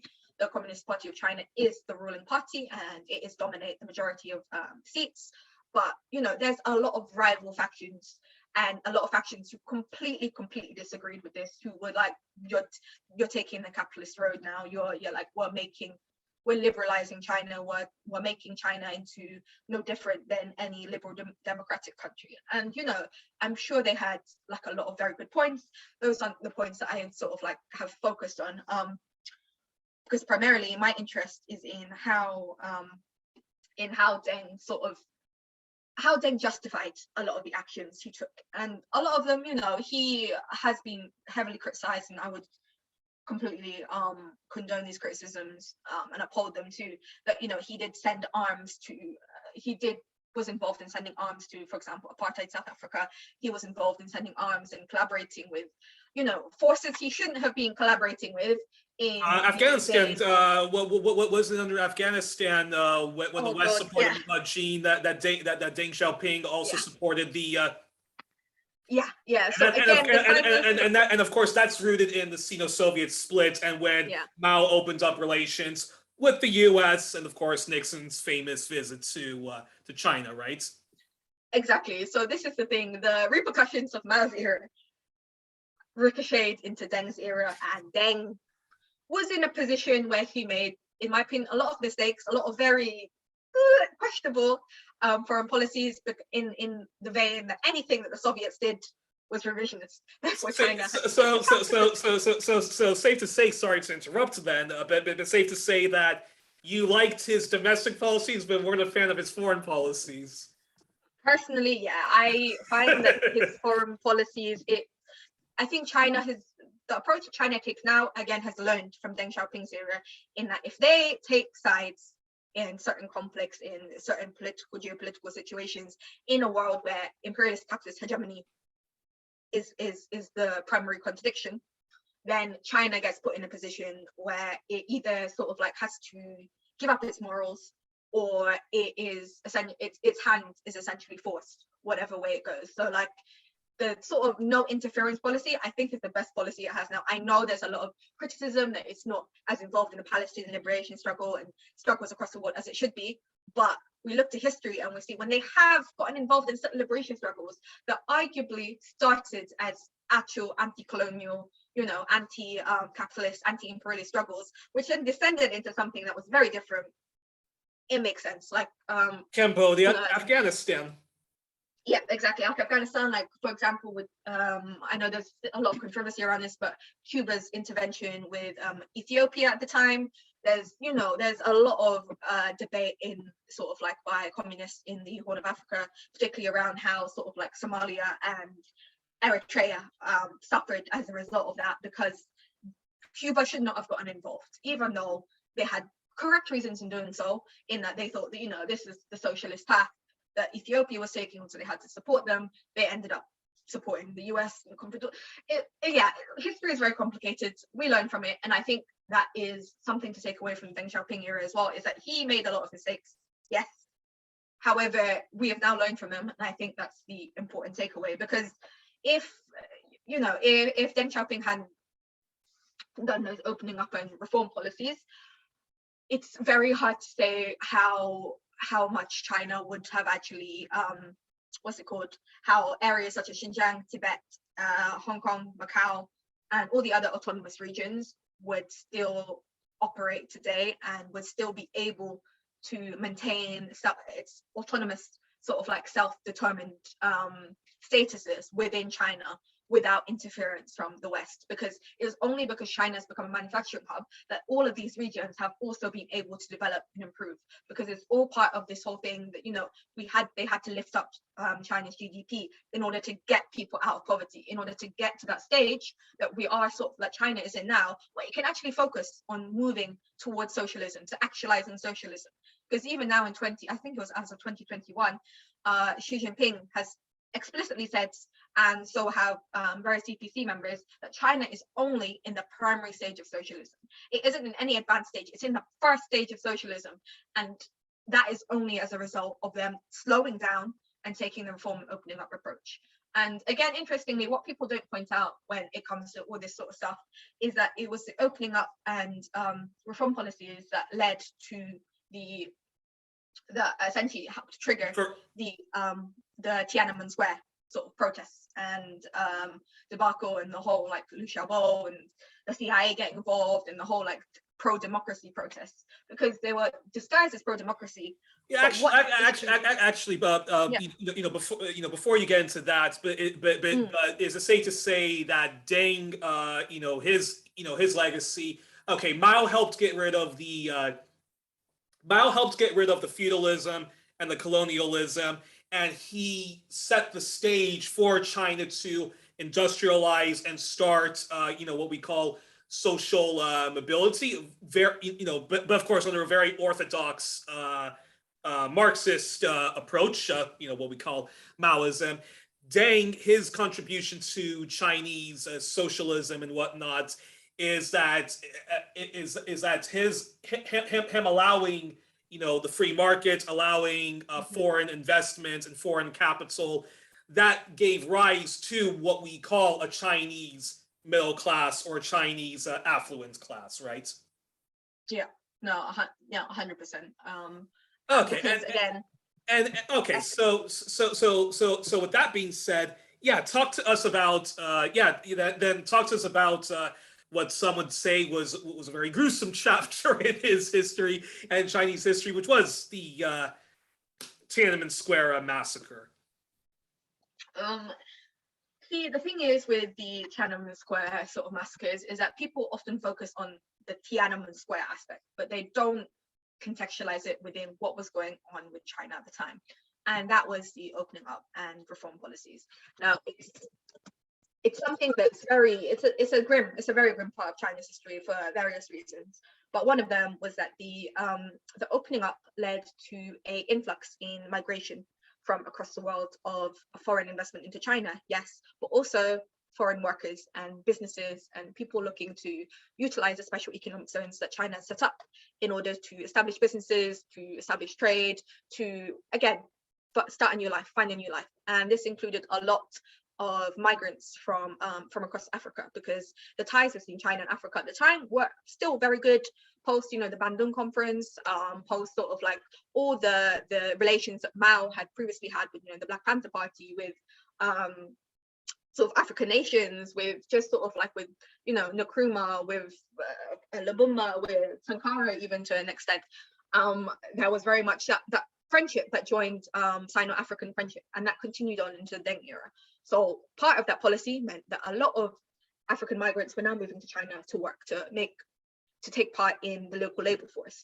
Now this, unfortunately, at the time led to a lot of anti-Black, anti-foreign sentiment. So there was very much a fear still of foreigners coming and taking over China. Again, some could argue it's a remnant of colonial history, where people who tended to come into China in their masses tend to be imperialists, tended to be Japanese imperialists, tended to be the Western imperialists. They were all different shapes, sizes, colors, all different nations, but whenever they came, it meant trouble. So again, due to sort of like this xenophobia, this racism, there were various incidents recorded in history, particularly in a region called, so make sure I'm saying the right one, regions in sort of like in China where, much like in America, unfortunately, where Black African students would be sort of like accused of certain things that didn't necessarily have any evidence backing up. So there was a lot of racial profiling, and there was an incident where I think a Black African man, I'm not entirely sure which country he was from, was accused of assaulting a young Chinese woman. And we know the history of this, right? Where, young Black men tend to get accused disproportionately of attacking or assaulting sort of like innocent white women. In this case, it was a Chinese woman and Chinese girls on the university campus. And there was very much a macho culture amongst the Chinese male population, as there is in many parts of the world, where it was like, oh, why are you attacking our women, that sort of stuff. So I think while the case itself, I can't speak for the actual outcomes, whether it was real or not, But the impact of that was there was essentially mass protests against the presence of African students, particularly in universities on campuses. And this was a sentiment that started in I think it was in Nanning, and it led to mass protests against sort of like the foreign population. So this included African students, the racist protests, yeah. So these were xenophobic protests. Yeah, essentially, it was not a pretty time, and it met a lot of resistance. Sorry, it's Nanjing, not Nanning, in Nanjing, and it met a lot of resistance from of course, the local authorities who were trying to shut down the protest, because it was like, this is not the Chinese line, this is not the mass line. Like, we want to open up, we have to be welcoming, like, what is going on? So there was a lot of conflict, there was a massive protest. I think a lot of people were brutalized, a lot of people were arrested, particularly from the Chinese side. But this just fueled the fire even more, because people got even angry. It's like, oh, our own police aren't looking after us, like, what's going on, blah, blah, blah, blah, blah, blah. And again, it escalated, and these are the protests that would eventually get co-opted and turned into the pro-democracy protests we saw in Tiananmen Square. So these protests then carried its way over to Beijing, to Tiananmen Square, where again, the protests, anti-foreigner protests, anti-opening up, anti-reform, anti-Deng, they were saying, no, we don't, Deng, stop this, stop opening up, stop liberalizing, stop doing this, you're actually you're anti-workers. Then of course the workers joined in, because it was like, oh, does this mean there's a threat now to workers? If you're accepting sort of like migrant workers from across Europe, from across Africa, from across Latin America, like, what's going to happen to us? So as we see in like a lot of societies, even in the West, there tends to be, a sentiment where the working class can often direct their anger and frustration towards the wrong people, towards the wrong source, instead of asking like, wait, why is it that China is in the position that we do have to actually open up to the world, where foreign investment is something that will benefit us? Why is that the case?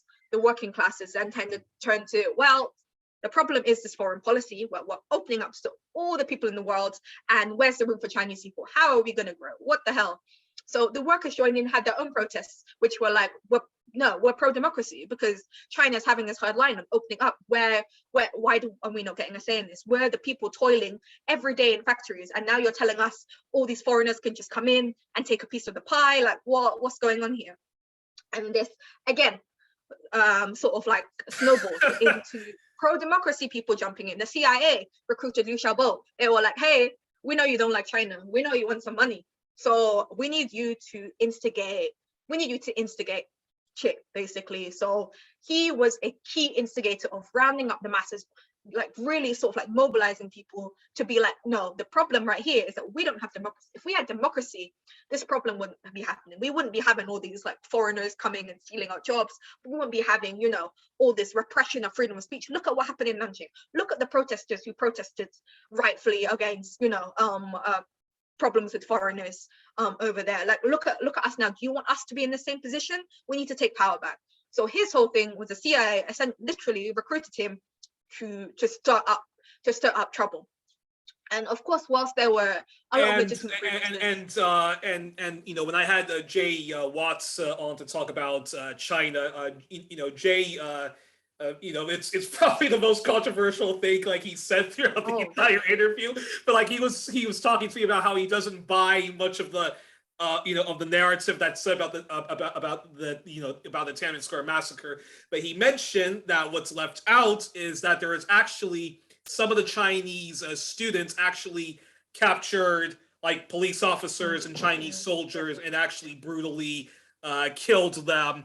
Hence why there was the heavy-handed response, right? So so a lot of to be honest, Tiananmen Square, it's just like it's used because it's a landmark, but a lot of the so-called massacres didn't actually happen on Tiananmen Square. It was in the surrounding streets and areas where, again, students, whenever you get young people, students especially, like radicalized, they tend to do the most. Like they go wild. So these people, it was again, I guess, reminiscent of the Cultural Revolution era, where the Red Guards, the students, the young people would be, bashing buildings up, like stopping people from getting to places. It'd be obstructing roads. It'd be sort of like beating people up that didn't agree with them. It was very much reminiscent of the area. So arguably, it could be said that the response, the force that was sort of like enacted during that time was probably was a bit disproportionate, but again, it was a remnant of the era of the Cultural Revolution era, where what happened in the Cultural Revolution led to deaths, led to murders, led to killings. So the response to these students suddenly uprising against the government, pro-democracy, pro this, pro that, was a very big warning flag. That said, the response was actually pretty much Chinese response to a lot of protests and things like this are generally quite tame. Like, guns just aren't really a thing in China. So now the People's Liberation Army eventually did get involved in the protests in Tiananmen Square after the police had exhausted their resources, because people just weren't listening to them. Because as students, they just don't. And I think they had batons, but they don't have guns. So again, they called the military in to essentially establish order. I don't believe martial law was implemented, if I'm not mistaken. But essentially, all the tanks did was they came to the square and they told students, please disperse, please disperse, please disperse. So this went on.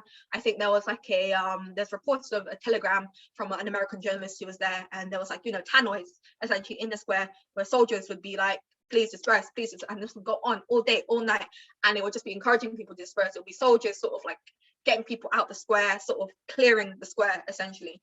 But then it got to the point where a lot of these protesters just weren't happy with that. They were like, no, F this, we're not going to do what you say. And as you said, there were a lot of soldiers who did end up getting attacked, killed, murdered by these students, strung up on lampposts, strung up from buses. They're burnt, like actually burnt alive. And it's obviously, from any perspective, this isn't the work of some innocent student protesters. Like, clearly there's a lot of anger here, and the anger isn't necessarily, I wouldn't say, righteous, because yes, I think estimates between 200 and 300 people did die on those days, but they actually include the soldiers of the People's Liberation Army who were also caught up in the conflict. And again, rightfully or wrongfully, a lot of people died in the protests, from getting brutalized, from getting involved in fights, from things like Molotov cocktails being thrown, from people throwing themselves in front of tanks, from buses being burnt down. Like, it's unclear, to be honest, how many deaths were caused by the People's Liberation Army's direct, I don't know. I am very skeptical of the use of guns, because that's not how the People's Liberation Army works. But for whatever combat was used, it's very unclear still of the accounts of who was killed by what, for what, and by who. So there's a lot of controversy around that. And again, I know people will be like, how can you deny all these deaths? And it's like, I'm not denying those deaths. This is definitely going to be the most controversial part of the interview. No, for sure. And I understand, but I also question the narrative of like, who were these students and why were they so ready to fight like this? Because it just doesn't sound right. You don't get that in France. You don't get that in the UK. You don't get people burning soldiers to death, because if the soldiers are being able to be burnt to death, that tells you something about the nature of how they're conducting themselves. Like, if you're a soldier with a gun and you have all the power and you are brutalizing these protesters, why not just shoot them? Why let them burn you alive? Like, there's a lot missing from these narratives that even, reporters, journalists who were sending cables directly from sort of like the squares, a lot of them did say, well, it was mostly peaceful for the majority of the time. Like, even the whole tank man photo, at my university, we had a tank man photo and it got taken down because some people graffitied it, not saying who, but essentially that whole tank man picture, it was just someone who was being a troll. They stood in, the tanks were leaving the square. This person decided to stand in front of one and stop it from going. I don't know, he was on his way to do shopping or something, refused to leave. Someone came out of the tank and was like, can you leave? He was like, no. I think he proceeded to try and climb on the tank or kick it or something. So they just stopped. They just didn't do anything. And then eventually I think it was like someone passing by on a bike, came and pulled the guy away so the tanks could continue on their way. So the guy didn't get rolled over or anything. He was just standing there, but it got turned into this big thing where, look, this tank man, he stood up to like an army of Chinese army tanks, and then he got flattened.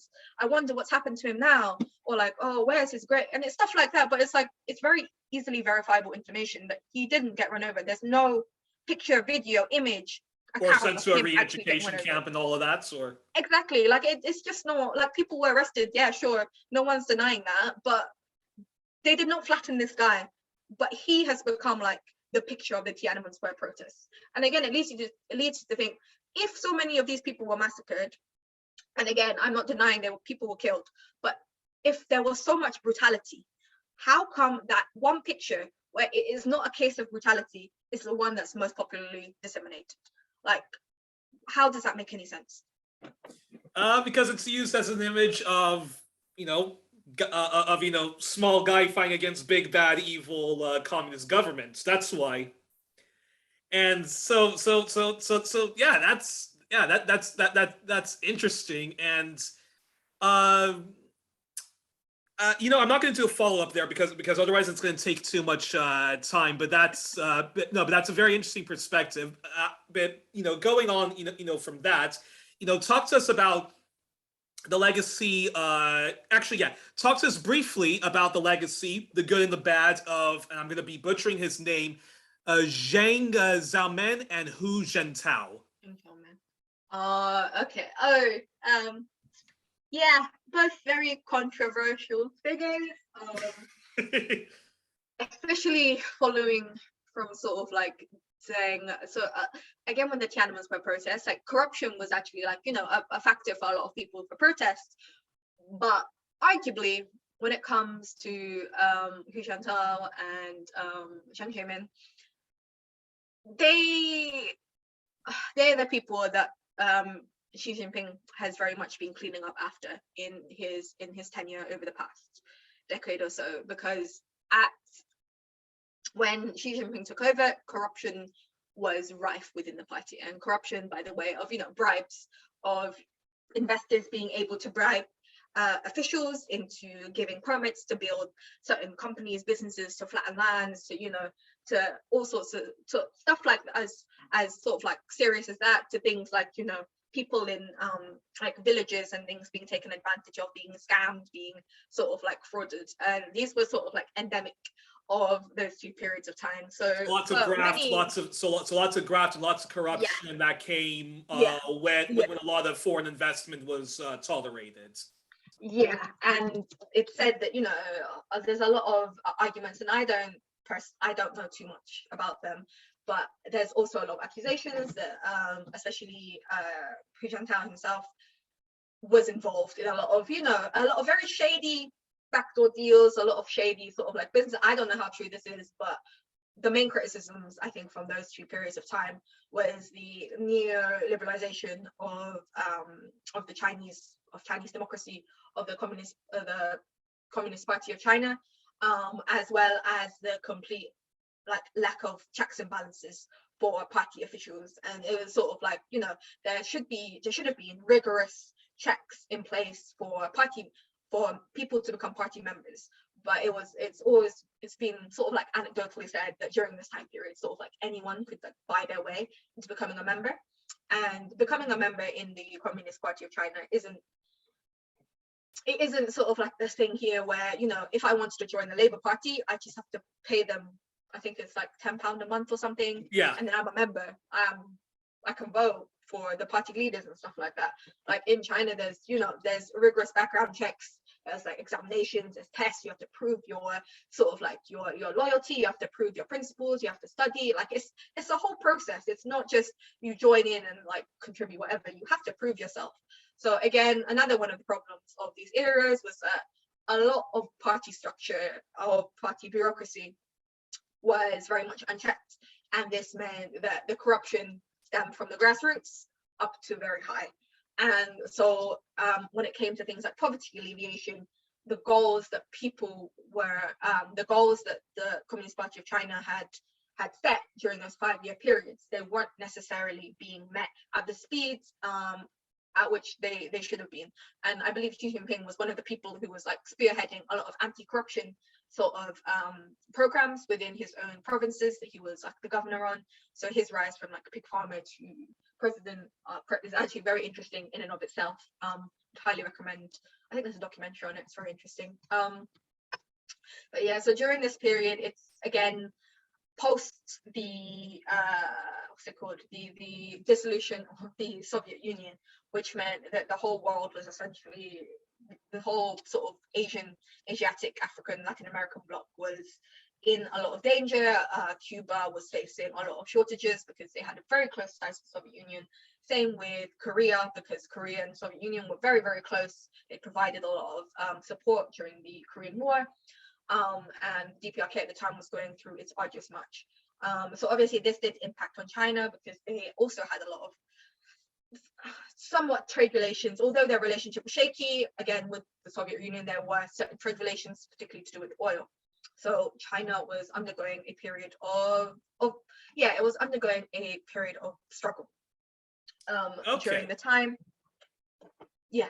And safe to say, because you mentioned that this is when China sort of embraced more neoliberalism, and yeah. So is it safe to say that like under where's my notes? That under Jamin and Gentao, that there was growing gaps between the rich and the poor. I don't know. Growing gaps is actually I guess during those periods, you will see, I think, I can't remember who did, it was probably some annoying Western outlet, but there is a graph that shows sort of like the rise of millionaires and billionaires in China.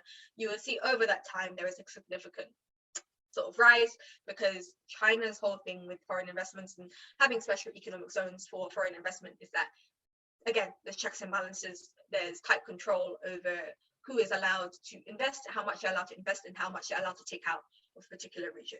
So over these periods of time, and within that sort of like two sort of ruling periods, for me in particular, I don't know too much about them, mostly because there's not so much information I've been able to find in English. But what is there is that it seems that during this period, there was a proliferation in the amount of investment, and there was a significant sort of uptick in the amount of what's it called, of multinational organizations who are now building their HQs and bases in China, which meant they also had a very large work base that was easily exploitable. So during this period, for whatever reason, poor leadership, poor governance, or just a mixture of having capitalists operate within the system, workers' rights were seen to take a sort of like, I don't know if a dip is the word, but there were significant policies that had to be implemented over this time to protect factory workers in particular, because there's, I'm sure you've heard of Foxconn and their sort of like quote unquote suicide nets, and Apple and so forth. So there's a lot of labor disputes, a lot of issues with unions not properly representing their workers, because China doesn't operate in the same way in terms of unions. So I know in the US anyone can sort of form a union. In the UK, you have like sort of set unions that you can join and that collectively recognized. Yeah, kind of. That's for another day. But in China, there's sort of like state recognized sort of unions that people can join, and it's sort of like there's one for various sectors, and they're all sort of like workers are entitled to enroll in them. So union busting isn't really a problem, but where the problem comes in is that what the unions actually do and how they hold themselves accountable to the local council or local province, for example. So for a lot of unions, they're meant to sort of like fight for things like, for workers to have subsidized meals, subsidized dormitories. If there's a huge migrant labor force in China that proliferated again during this time period where China's manufacturing power was accelerating, and its GDP was climbing significantly. But because of this, there's just a lot of internal contradictions taking place where, it was workers' rights against a capitalist this capitalist sphere that is growing, that's being controlled by the Communist Party of China, but it's very difficult to control, you know, these massive organizations who literally hire thousands, if not millions, of workers across sort of China, and particularly in areas such as Xinjiang, in Tibet. And interestingly, these time periods, so I think it was 2017, around 2008, you would have probably heard about, you know, the riots in Tibet. In the 2000s, again, Xinjiang was sort of like wrecked by a lot of terror attacks and things like that. And this was all going on all at the same time. And obviously you had the Iraq War, so you had a lot of militants on China's border. It was a very sort of, and you had the world recession in 2008, which arguably China was, I think, the only country who emerged quite well Wasn't from. affected. So, yeah, so the thing is, there was a lot of stuff going on during these time periods, and arguably Hu Jintao and Jungkook weren't seen as like the best people to take China through this time period. But even then, we see with the Beijing Olympics, although there were a lot of criticisms about migrant labor being exploited in the building of the bird's nest, what we also found was that, you know, policies that were put in place at the time, they still made sure to sort of like prioritize poverty alleviation. So a lot of the schemes for building the bird's nest, for example, involve long-term sustainable employment for the workers who built on that. It included environmental subsidies and things that worked on essentially meeting the was it the Paris Agreement, Paris Accord, Paris Accords and the Millennium Goals to like alleviate. Millennium Development Goals. So again, these were things that China was still striving towards, perhaps at a slower pace than would have been liked. But again, we've seen from Xi Jinping's era how all of the progress that was slowly being made has sort of accelerated under his time, because he has had like a track record of just, you could see his track record of his politics, of what he's achieved in Xi Jinping, of what he's done and how qualified he is. But I think with Hu Jintao, they came from quite sort of more bourgeois, I don't know if that's the word, but their upbringing is slightly like more affluent, slightly more separated from the people. So you can see the trajectory of how their policies were very much, I don't know if academia based is the word, but it's very much sort of like economic focused over everything else. And that perhaps led to the detriment of some of things like workers' rights, things like, you know, the power of unions, and things like, you know, how foreign investment and neoliberalization sort of became an issue, particularly in areas such as Hong Kong, which of course became absorbed under their ruling as well. But yeah, it's a very interesting time period. I just wish I read more on it, to be honest. I knew Chinese, because I know there's a lot of discourse on it. And that's a perfect segue. You already mentioned him from the get-go, and which is, how do you assess the leadership and policies of the current head of state of China, which is Xi Jinping, and also clarify about the fact that he was voted president for life, and again, just talk about some of the good stuff he's done and some of the stuff that you disagree with him on, if you have any disagreements with him on anything. Good point. I think something perhaps is good to start on with China's democracy is that it is a people's democracy, in the sense that it doesn't work in the same neoliberal fashion where it's like a single voter sort of thing, like you vote for your president, or you vote for blah, blah, blah, blah. The voting is done sort of like on, same with the DPRK actually, it's done on a very much sort of like a grassroots level. So when you hear the words like grassroots being talked about in China, it's not in the same sense as in Britain, like, oh, grassroots groups as in like literally a band of people who come together and build something. Grassroots in China means sort of like starting with the people. So their democracy starts with the people who essentially elect their local councillors, their local officers or whatever, and then it sort of like builds up from there. So everything is sort of done more or less on a consensus basis. So people do get sort of like a chance to vote in their local in their local elections and assemblies, but it's done in a way where people can get into the running for certain positions based on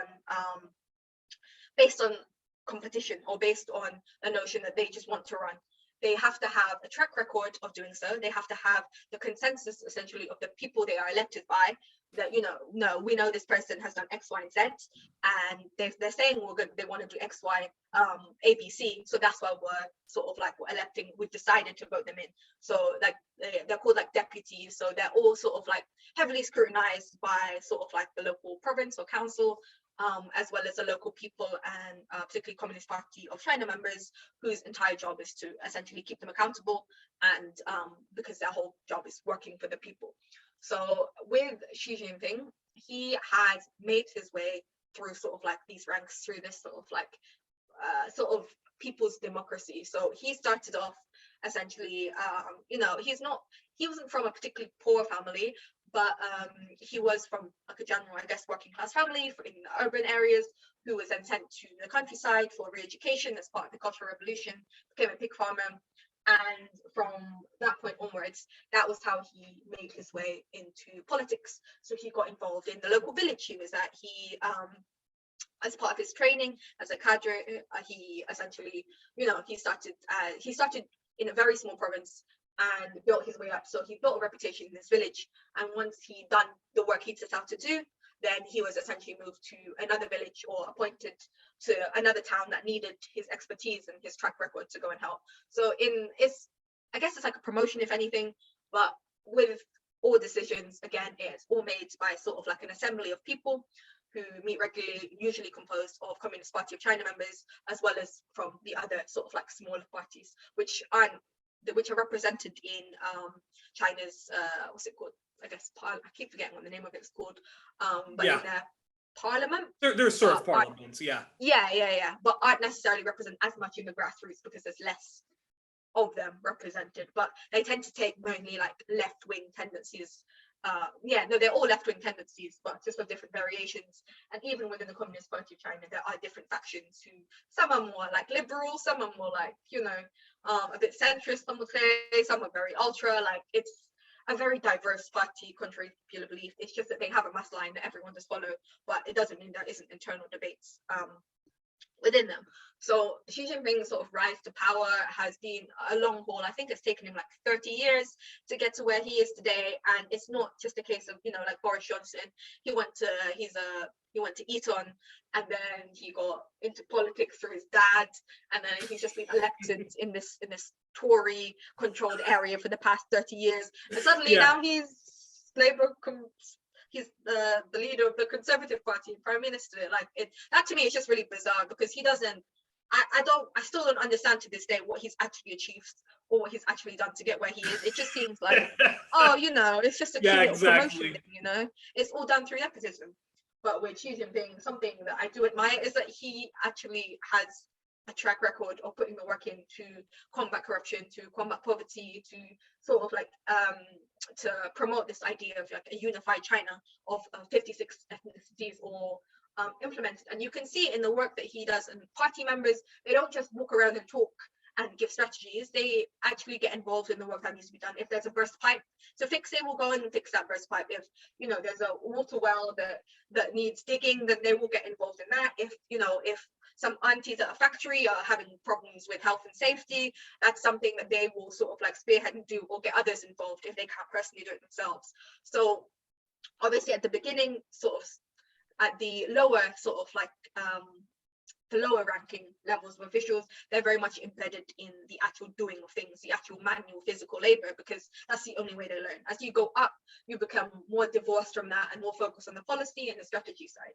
So I mean, to be fair, I guess it's quite similar in a lot of other places in the world. So you're looking at his current leadership quite positively then, right? Yeah, definitely, because I think for me it's sort of like all I'm seeing is someone who has done the work, who's shown it, and is now implementing it on a nationwide scale. Because I don't know, I can't see any sort of like example of any sort of world leader, general secretary, president in the world that has lifted over 100 million people out of extreme poverty over the past sort of like decade or so. Like, there's no, I can't see anyone. And he's been doing that with with a lot of socialist policies, with a lot of government schemes. Absolutely. And the Millennium Development Goals, the Sustainable Development Goals, China smashed them. All the climate change, all their climate change goals smashed them. Everything that they've set out to do under President Xi Jinping, it's been done, and it's been done to a level that's exceeded complete expectation. Everything has been done ahead of time. And this whole thing about him being president for life or whatever, it's like, okay, sure, maybe we can criticize a president being in power for too long, and it's, it gets to their head. I can see how that's a problem. But then Angela Merkel, for example, has been chancellor for God knows how many years. No one ever, I've never seen any questioning of the length of power she's been in time in.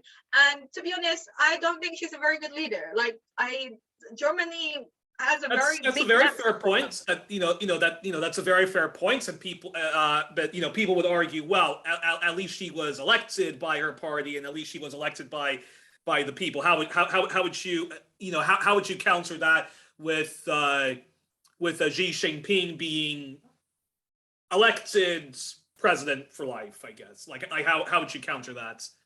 I think I would counter that by that, surely in the West, I guess it's it from a Western perspective of, in the West, we go by this whole illusion that it's a meritocracy. We all earn, we all get what we earn, we reap the benefits of what we sow. So, if you work hard, you're gonna get to a position, and that's what you deserve. So in the same vein, I would argue that, okay, if there are if say over a period of 20 years you have not even 20 years, okay, and let's look at our track record of prime ministers. We have Boris Johnson, we have David Cameron, Theresa May, was it Gordon Brown? I think it was Gordon Brown, Tony Blair, John Major, and the ghastly Margaret Thatcher before that. Yeah, so over the span of 30, 40-ish years, we've had like 7 different prime ministers. Can we honestly say that the quality of life in Britain has significantly improved since then? When 1.3 million people are going to be plunged into poverty over this next year, with the rising of living costs, with the extortionate, with the oil companies basically like turbo boosting inflating their prices by like 300% or something like that. Like, we live in a world where millions of people in this country, of 60 million, one of the richest countries in the world, rely on food banks. When nurses, the people who hold up the NHS, who are the backbone of the NHS, have to use food banks. Where doctors are working sort of like back-to-back shifts of 18 hours, but the government is still saying we don't need any more junior doctors. There are junior doctors on a reserve list. So people who have trained for 7 years to go into the NHS are being told you don't have a job. Like, how can we live in a society where we've had 7 different, prime ministers? You think there'd be a wide, diverse array of policies, of ways of thinking, whether Labour or Conservative. How is it we've gone this long and we're right back to where we started? We're even worse off, I'd argue, than we were 10 years ago, with the 2008 recession. Yeah. How can we say that our leadership model, our democratic model, is working when so many more people are now in poverty than there were 10 years ago, when so many more people are suffering and arguably have lost their wages due to inflation, as a result of austerity, as a result of government cuts and cuts and cuts, whilst the same government is still funneling all these wars abroad, who's still funneling all these, sending 7,000 missiles to Ukraine, Boris Johnson has just promised. And we have, and in Britain, there's the unelected House of Lords in Canada. There's the unelected Senate. Australia and New Zealand, I believe, have a similar system. And the Queen is the head of state of all of. Well, she's the head of state of former colonies who still keep her as their titular head of state, and she still has a lot of control, which means that Britain still has a lot of control over those state of affairs. So no, exactly. And it's like, what, for some reason the monarchy is still seen as something that's valuable or better than these authoritarian countries. Like, I once spoke to someone who said that honest to God, said that having the Queen as head of state ruling this country is better than having Kim Jong-un as your leader. And I'm just like, what? How is your mind so colonized? And you think it's normal to have a monarch, a leech, who just takes all of our money, who has essentially been head of an empire that's ruled like the majority of And I would argue, nations. and I would argue still is Yeah, because I'm not one of those people that says that the British Empire completely, you know, ended and dissolved itself at the end of World War II. I would say it got restructured, and yeah, we don't have a British Empire per se, but we still have a neo-colonial British Empire, which is partners in crimes with the American Empire. So call it American Anglo Empire, call NATO a pan-European empire, but those empires still exist. The French Empire, for me, still very much exists. exactly. French neocolonial, like what is it? I can't remember. 80% of their there's numerous countries, francophone speaking countries or former French colonies whose entire reserves like are held in French banks, and it's just like how are we pretending we're in a post-colonial society? How are we pretending this is Well, you know, democracy? you know, Whose democracy is this? well, then, you know, that's a perfect segue. Getting off on the arguments of of Chairman Xi being president for life. That's a perfect segue then to yeah, that's a perfect segue to this one, which I would like your response to people who say China isn't a socialist communist state, and they'll say it's not socialist because the workers don't control the means of productions and other professions they work in.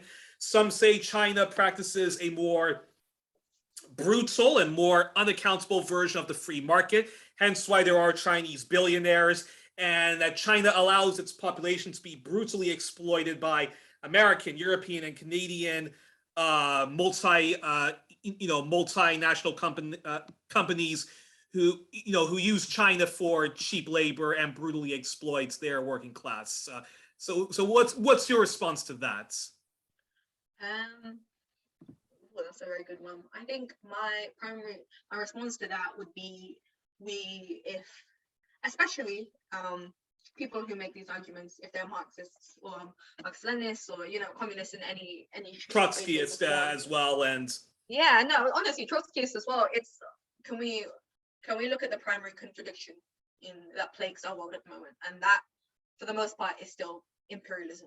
Like, how can we expect a country like China or any country in the global south, DPRK, Cuba, Venezuela, whatever, how can we expect any of these countries to have the same sort of like levels of development, same levels of just sort of like wealth and resources when all of it is still being pillaged by and utilized by the West? How is it when our economies are still being sort of like literally downtrodden and controlled by the International Monetary Fund, the World Bank, all these sort of like NGOs, the American government, all of this sort of stuff? How can we expect our countries to be at the same level of development, at the same level of progress that these countries in the West have the luxury of being, and then expect them to also be able to achieve socialism or full communism, for example, right now in the states that we are? Like, you're asking these countries who have been subjugated, oppressed, humiliated for decades, if not centuries, to be at the same level as these Western countries and then more. Like, I think it's very important to remember that countries like China do not even claim to be fully communist. They claim to have an ideology that supports communism, that it wants to advance towards communism, that believes in socialism with Chinese characteristics, but even in itself admits it is in the primary stage. We have to take into account that when all these countries are under embargo, like the DPRK and Cuba in particular, when they're under embargoes, blockades that are stopping their own people from getting medicines, basic things like medicines, things like MRI machines from key resources like coals and oils to be able to fuel and feed their populations. How can you expect them to be perfect on the same level of development as the West, and also have achieved socialism and communism? We're expecting a mountain on top of the fact that we don't on top of the fact that we're nowhere near achieving any kind of socialism. We've had socialist reforms which have been easily rolled back, and you could argue why it's gone rolled back, why it's been nearly impossible to get our Green New Deals and and all that stuff back. But I would argue that's because of the free markets. That's because of what a liberal democracy requires, which is the free market. And yeah, and so very easily, those socialist reforms can easily be dissolved once a very powerful movement like the Reagan and Thatcher revolution gets into power, right?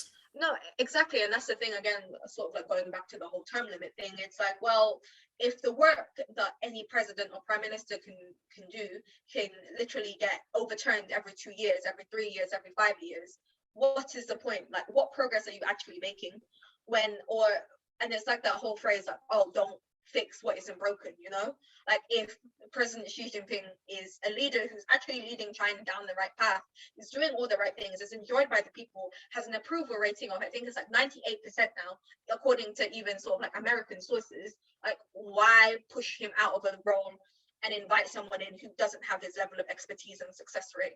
Like, why are we glamorizing this sort of like idea of a democracy which changes every 5 years, which only seeks to benefit a certain segment of the population? Like, it doesn't. I think Western countries and Western communist socialists need to really put into perspective how much damage the imperial core is doing still to the global south, and how much benefits we are reaping from it, and yet we still cannot stage a successful socialist revolution.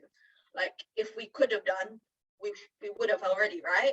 Like, how can we criticize other countries for taking on a revisionist pathway when we haven't even taken that step towards any form of socialism whatsoever? The UK, we're splintered. There's like 20, 30, 50, I don't know, socialist parties. Are any of us in power in parliament? Do any of us have a voice in any way, shape, or form? No, none of us do. Like, even the Liberal Democrats have seats, but no socialist has a seat in any party. The Green Party has a bloody seat in parliament, but none of the socialist parties do. Instead, we're just obsessed with fracturing ourselves into smaller and smaller and smaller groups to perfect our own ideologies. But we're not advancing revolution. We're not mobilizing the working classes. And you've talked about, you've actually been quite honest that there has been levels of exploitation in China, and that there was and that, yeah, there has been sort of like, the neoliberal period has has been in China, which gave birth to a lot of these corruptions. So what's your response to people that say, well, China's a capitalist country, and China allows fellow capitalists to exploit its working class? How would what's your response to that? And then people will also say that the only reason why China's economy is so quote unquote wonderful and was praised by the West for a very long time until the pivot to Asia started, they'll say that the only reason why China has gone to this point was off the backs of the Chinese working class with cheap labor and whatnot. That is, that is very true, because there's honestly a lot of criticism to be had of China, of any country in the world, whether socialist or not. But I think the main thing to focus on is that all of these internal contradictions, which is what they are, of things like workers being exploited, being underpaid, of quote unquote human rights issues or infringements on certain freedoms that perhaps we enjoy in the West. It's that primarily none of these can be confronted, none of these can be undone or resolved until imperialism is folded, until imperialism is crushed and capitalism is no longer the sort of like the hegemonic system that the entire world runs by. Because we're expecting countries such as China to do the impossible, to create a utopia in non-utopian sort of like, in a non-utopian environment that doesn't support anything that it does, that literally has nuclear weapons pointed at it, that has, the US is building a missile island chain that's going to cost $28.4 billion in order to encircle China with like more nuclear weapons. Like, how can we tell a country that's under imperialist aggression that it has to be perfect when none of the other countries in the world are, and it's still under facing aggression from all of these countries? Because you're not giving it the room, you're not giving it an opportunity to flourish, to be the best it can be, because it's dealing with all these other things too. But as we can see, the progress that it's made is a good sign that the goals of a socialist China, of a communist China, is they are being sort of like manufactured, in the sense that what country in the world can you see that has alleviated poverty in the way that China has? And if you are attributing that to capitalism, then I'm sorry, you completely misunderstand capitalism, and you need to go back to Marx, because in what world are you going to attribute capitalism, the force that is dominating the world? Yeah, well, Yeah. Some people say that that China's alleviation of poverty is due to its capitalist policies, not to its. Yeah. Yeah, it's a disservice. It's a disservice to all revolutionaries across the world who took part in anti-colonial, anti-imperialist, sort of capitalist struggles across the past how many decades and centuries, just to attribute the successes of lifting people out of poverty, of uniting like people across 56 ethnic nations against imperial aggression, and to call it capitalism. You may as well just give up the whole label of being communist or socialist and call yourself a capitalist, because what do you believe in? What do you believe in? Well, and also Jay says that actually Chinese workers actually have much more bargaining and collective rights than workers in Portugal, actually.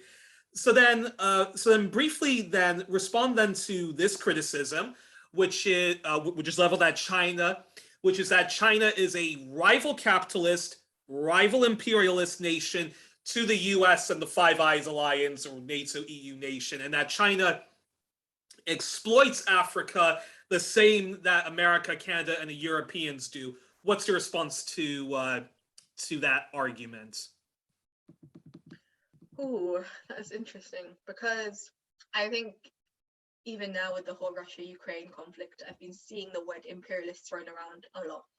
And I think it's important for any anti-imperialist to go back to, the original sort of theorization of imperialism, go back to Lenin's definition, and the sort of like 5 sort of criteria that he theorized for a country to qualify as an imperialist. And to be honest, I'm not going to go through them all because it's going to take too long. But if you look at China's influence in the world, if you look at it as a power, it does not fit. It can barely fit even one of those criteria. Like, one of them is military power. It has one military outpost in Djibouti. Even that is for, I think, it's for it's to support the One Belt, One Road initiative. Again, you can argue all you want about that. That's fine. But in comparison to the US, which has, I think it was over 800 military bases around the world, who actually has military boots on the ground in Korea, in Guam, in Japan, in Iraq, in Saudi, in literally in Somalia, in Nigeria, in literally every colonized country in the world, and you compare that to China, you are severely underestimating the power of US imperialism, and you are condescending to the anti-colonial and anti-imperialist struggles that resistant fighters across the world have undergone to achieve any semblance of independence from colonial powers. Because even this whole notion that China is imperializing Africa, or whatever that whole claim is, how can you say that with a straight face when, as you were rightfully pointing out, that France still has a very, very heavy colonial presence in Africa, not just in terms of its physical occupation, but in terms of economic sort of power and economic and political control, like whether it's through the IMF or the World Bank, or through its own sort of like bank reserves, through its own, its own deals with, local governance and its installation of fascist or neoliberal dictators. Like, how can you say that anything that China is doing, that having trade with African countries is akin to imperialism? Because then you're thinking, okay, what's the alternative? Are you expecting China to just give African countries bits of infrastructure, bits of whatever, with no strings attached? Surely then, is that not the same as charity? Like, what would then make it differ to charity? Is it not better to see, why can you not see countries across Africa as equals in trade and partnership, or at least aspiring to be equals in trade and partnership to other countries in the global south? Why is it only trade when it comes to the US, to the UK, to Belgium, to all these Western countries, but when it comes to China, they're suddenly imperializing, they're colonizing, they're occupying because they have a few workers, or they're helping to build infrastructure, and working on sort of like, win-win sort of like cooperation with these countries. Why is China the predator in this situation? Like, when you don't apply this logic to any other country or any other situation in the world, like it doesn't make sense. And even with claims of exploitation, sure, there probably are, and I don't think anyone is really denying that there probably are, certain factories, companies, China, if you take advantage of migrant labor forces, if you take advantage of the host countries that they're in. But that's not imperialism. You can't just call one country's individual actors, exploiting another. You can't call that imperialism. Just like in the same way, you can't say that, let's say the DPRK creating a missile is actually a tangible threat to the people of the UK, when the UK is the one that has Trident and literally hundreds of missiles and allyship with NATO that could bomb North Korea, the DPRK, at any time it wanted, that has actually waged an actual war. Like, China has not waged a war on any country in how many years? And even when it has, it's been at the aid of another country, Korea or Vietnam, or something else. So there's a lot of logics by leftists, by Trotskyists, by the right, that don't make sense when you say China is colonizing all of these countries simply for having trades, because the alternative is charity. And then now you're inviting an even more paternalistic, condescending relationship onto these countries, which I don't think they themselves want, when they themselves NGOs are the struggling. NGOs are the new missionaries in Africa, Haiti, Exactly. and Exactly. Exactly. Why do you want infrastructural adjustment and all these sorts of political conditions that come attached with the IMF and World Bank and all these other actors? Like, why is that preferable to a trade relationship when we live in a world that is based on trade and economy? And it just baffles me.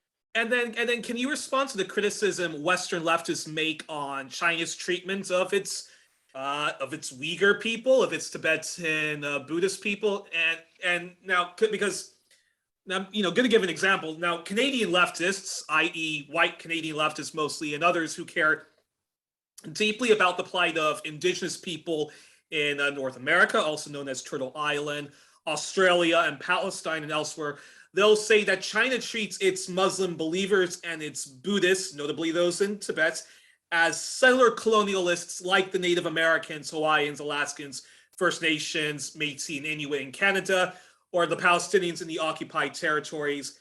What's your response?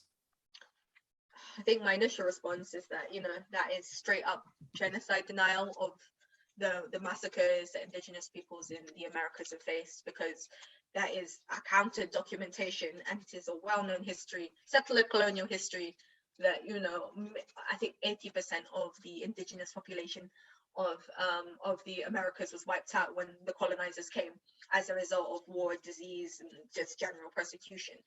And similarly in Palestine, how can you compare sort of like the occupation of Palestine by a force that was essentially created by the European powers post sort of like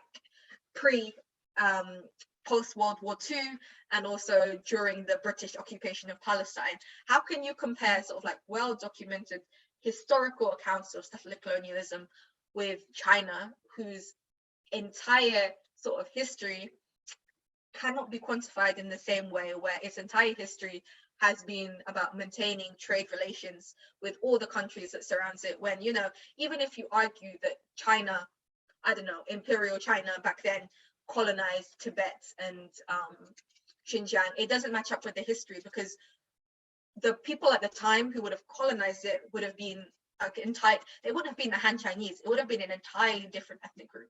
And then when you look even deeper into the history of China, you see that the regions of Xinjiang and Tibet, the quote unquote, I don't like to use the word indigenous to China because it doesn't exactly translate in the same way, because it's a different political situation. But people of Han descent, of Kazakh descent, of multiple different ethnic groups have resided in the areas that are now known as Xinjiang and Tibet for thousands of years. And it isn't just the Uyghur population in Xinjiang. They are actually quite recent. They could be argued as quote unquote settlers. But I'm not going to argue with that, because it's an entirely different situation. Mm-hmm. And in terms of claims of genocide, in what country has a genocide resulted in the booming of a population that has gone from 3 million to 11 million?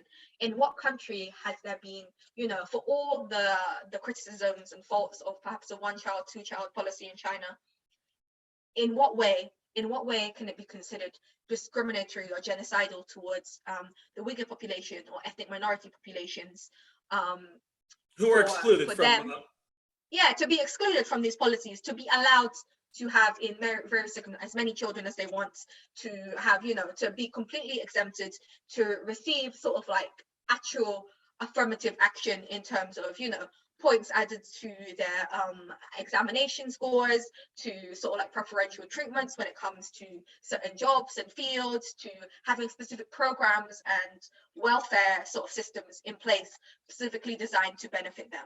Like, in what country are ethnic minorities treated in such a way where it is engraved in active policy that they must have treatment to raise them up to the same level as the Han Chinese, even if it means the Han Chinese get quote unquote less benefits or they get disadvantaged?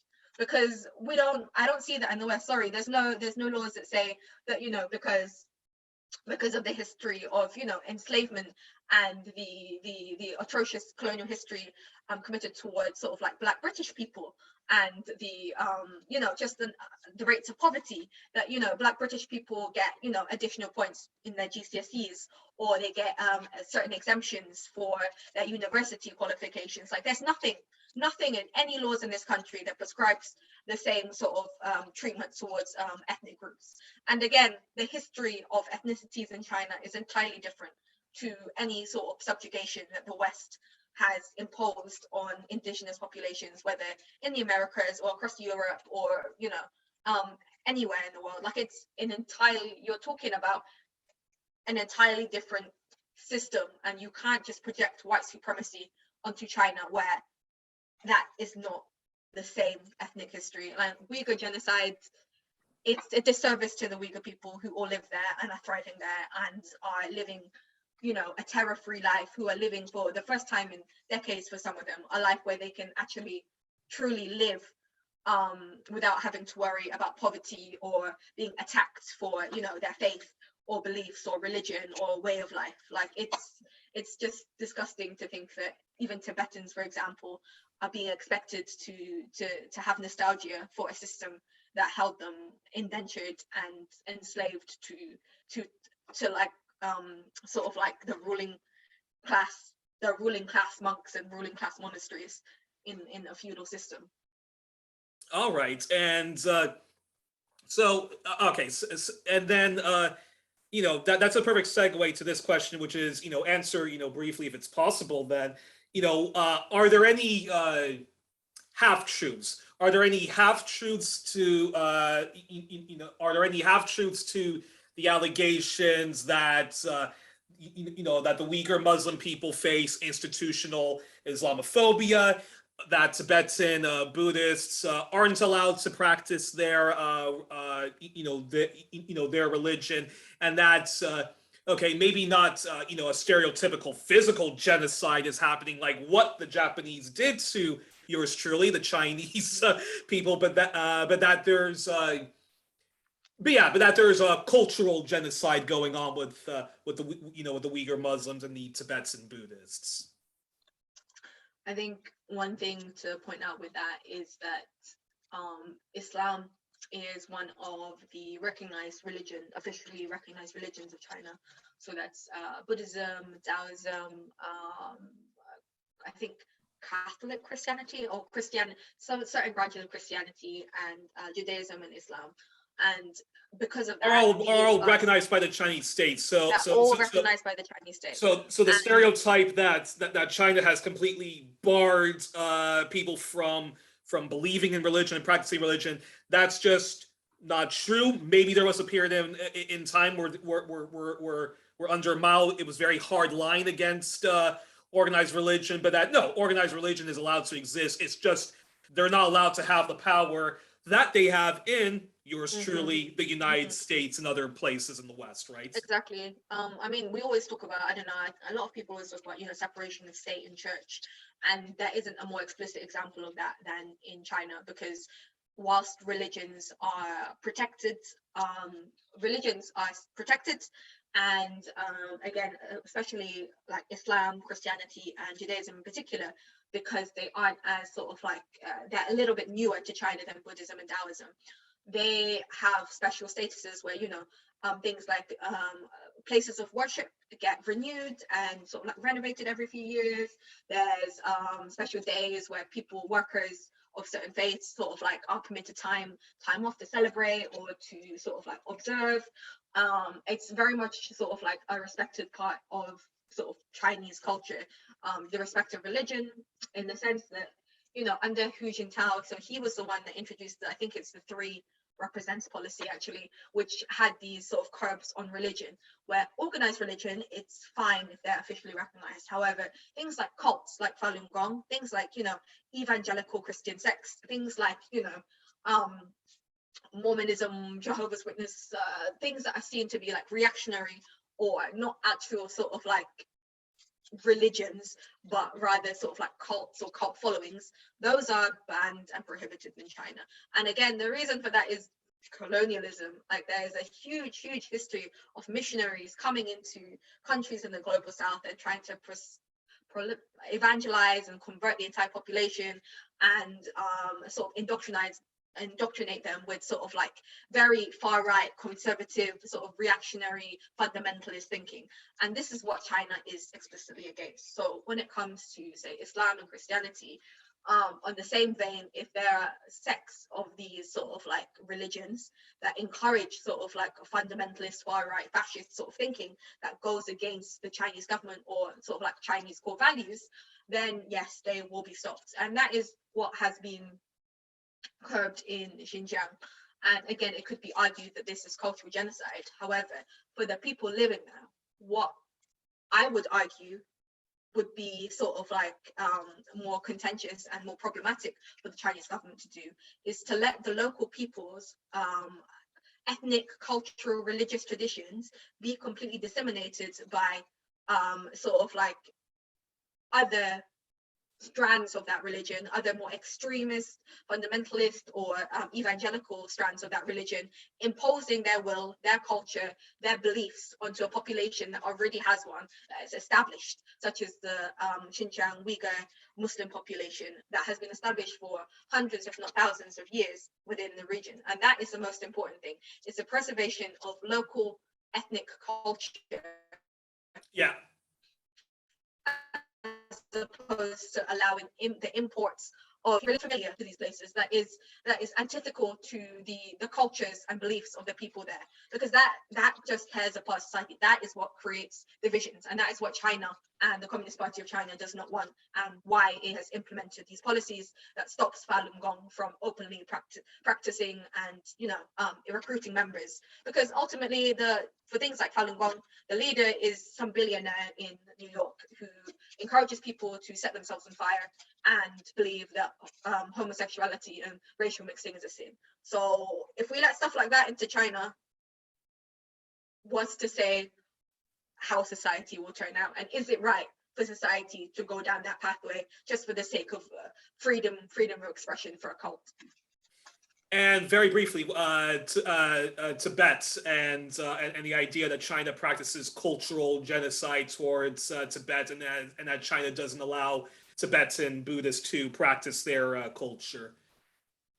To be fair, the thing with Buddhism in particular, that is, considering that China's main religion is Buddhism in its various forms, it was just like a front to all the practitioners across China to say that Buddhism is oppressing anywhere, and in particular Tibetan forms of Buddhism, because Tibetan forms of Buddhism that are perhaps outlawed and culturally genocided are the ones that entail that people have to dedicate their entire life to serfdom and to serving a particular family or particular sort of like landlord or aristocrat or elite. It prevents the sort of any sort of thinking wherein the human life is devalued or made to made to essentially make a break from society. So yeah, you could say that some elements of Tibetan Buddhism and culture have been quote unquote eradicated. But again, you must go into the context and history of what sort of like Tibetan Buddhism has been distorted and changed into with the introduction of things, concepts such as the Dalai Lama, which China has had a lot of issues with in the past, particularly with regards to colonialism and how they have treated their own people. So it all stems from the Tibetan people and again, the approval of their governance. And for the longest part, again, across the whole of China, the approval ratings for the Chinese Communist Party is at 90% and above. And if they had an issue with that, like you would know, like Chinese people are not submissive. Chinese people are not sort of like quote unquote brainwashed, if the CIA calls them. Chinese people are not resistant to change or to fighting powers. Like if they had an issue, they would make it known and they would change the circumstances and the oppressions that they are facing. Like I don't know if you know of sort of like Chinese social media, but there have been various instances where Islamophobic sort of slurs and words and things like that are explicitly banned. You will not find a single aspect of it online. If you do, like as soon as you report it, it's gone. There have been officials of all levels across China who have made Islamophobic remarks, who have made sort of like discriminatory remarks against ethnic groups or something like that, and they are immediately stricken from their positions and taken down. No qualm, no fuss about it. It's the rights of people who practice these religions are adhered to fiercely, and part and parcel of that is because China considers itself Alrighty, an atheist state, so it doesn't prescribe to any one religion, but it is there to protect and represent them all, well, allow its followers to represent themselves in a way that is not to the detriment of wider Chinese society, other sort of religions or protected groups. Okay, and almost done. Almost done. And actually, you already sort of talked about the Falun Gong movement, and then okay. So talk to us about real or alleged human rights abuses in China. You already talked about Tibet, Hong Kong. We don't have to get into. I think we've sort of demystified. We've sort of demystified, what's happening in Shenzhen and Hong Kong. But then talk about the persecution of Chinese dissidents like the late Liu Xiaobo or the artist Ai Weiwei, or even the umbrella protests that happened in Hong Kong. And what are some of the half-truths to those issues, if there's any? What are some of the legitimate grievances, if there are, with these figures and movements? And just sort of, and then just sort of respond to all of that. Again, another good one. I think even the whole concept of human rights has become in the past few years a tool of sort of Western imperialist propaganda, because human rights is very much based in the notion that of individuals being the primary sort of unit in society, that an individual has sort of like, an individual's rights are the most important rather than the collective's rights. So this was just for sort of like background, with the United Nations Declaration of Human Rights Charter, there was a lot of controversy when it was first found, because the opinions of particularly the Soviet Union under Stalin and China and a lot of the Islamic States countries who initially didn't agree to it, were that a lot of the things in the charter were very, very, very individualistic and based on a notion of the right property, the right to capitalist accumulation. So things like the right not to starve to death, the right to self-determination, the right to indigeneity. A lot of these things were never accounted for. And therefore, the rights that we see today are primarily, they're very Eurocentric, and they don't necessarily include other models of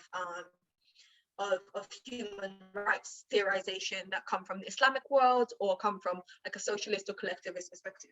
So when people talk about human rights in China, they talk about the individual and the affronts made to the individual. So with Liu Xiaobo, for example, he is seen as a dissident because he speaks out about China, he's being imprisoned, he's this and that and da da da da da da da. But when you look into him as a person, you see that actually he is someone who was on the CIA payroll. This is very common sort of information. He is someone who actively collaborated with a foreign power to sort of infiltrate and cause dissent and stir up all sorts of national security problems in China. Now, if the same were to be done, where a Chinese person was, where a American was being trained by the Communist Party of China to stir dissent and create a whole movement in America, you bet that the FBI would be in their door and taking them to Guantanamo in a heartbeat. Exactly. There is no world that would not be considered treason in any other country. But for whatever reason, whenever someone does the same with China, whenever someone collaborates with foreign forces, it becomes them being a political dissident, being exiled, being an example of human rights abuses. Now, Liu Xiaobo is a very interesting case because, as I mentioned earlier, he collaborated very heavily with Hong Kong. But he's also very well known for saying that China. Uh-oh. Uh-oh. Oh no.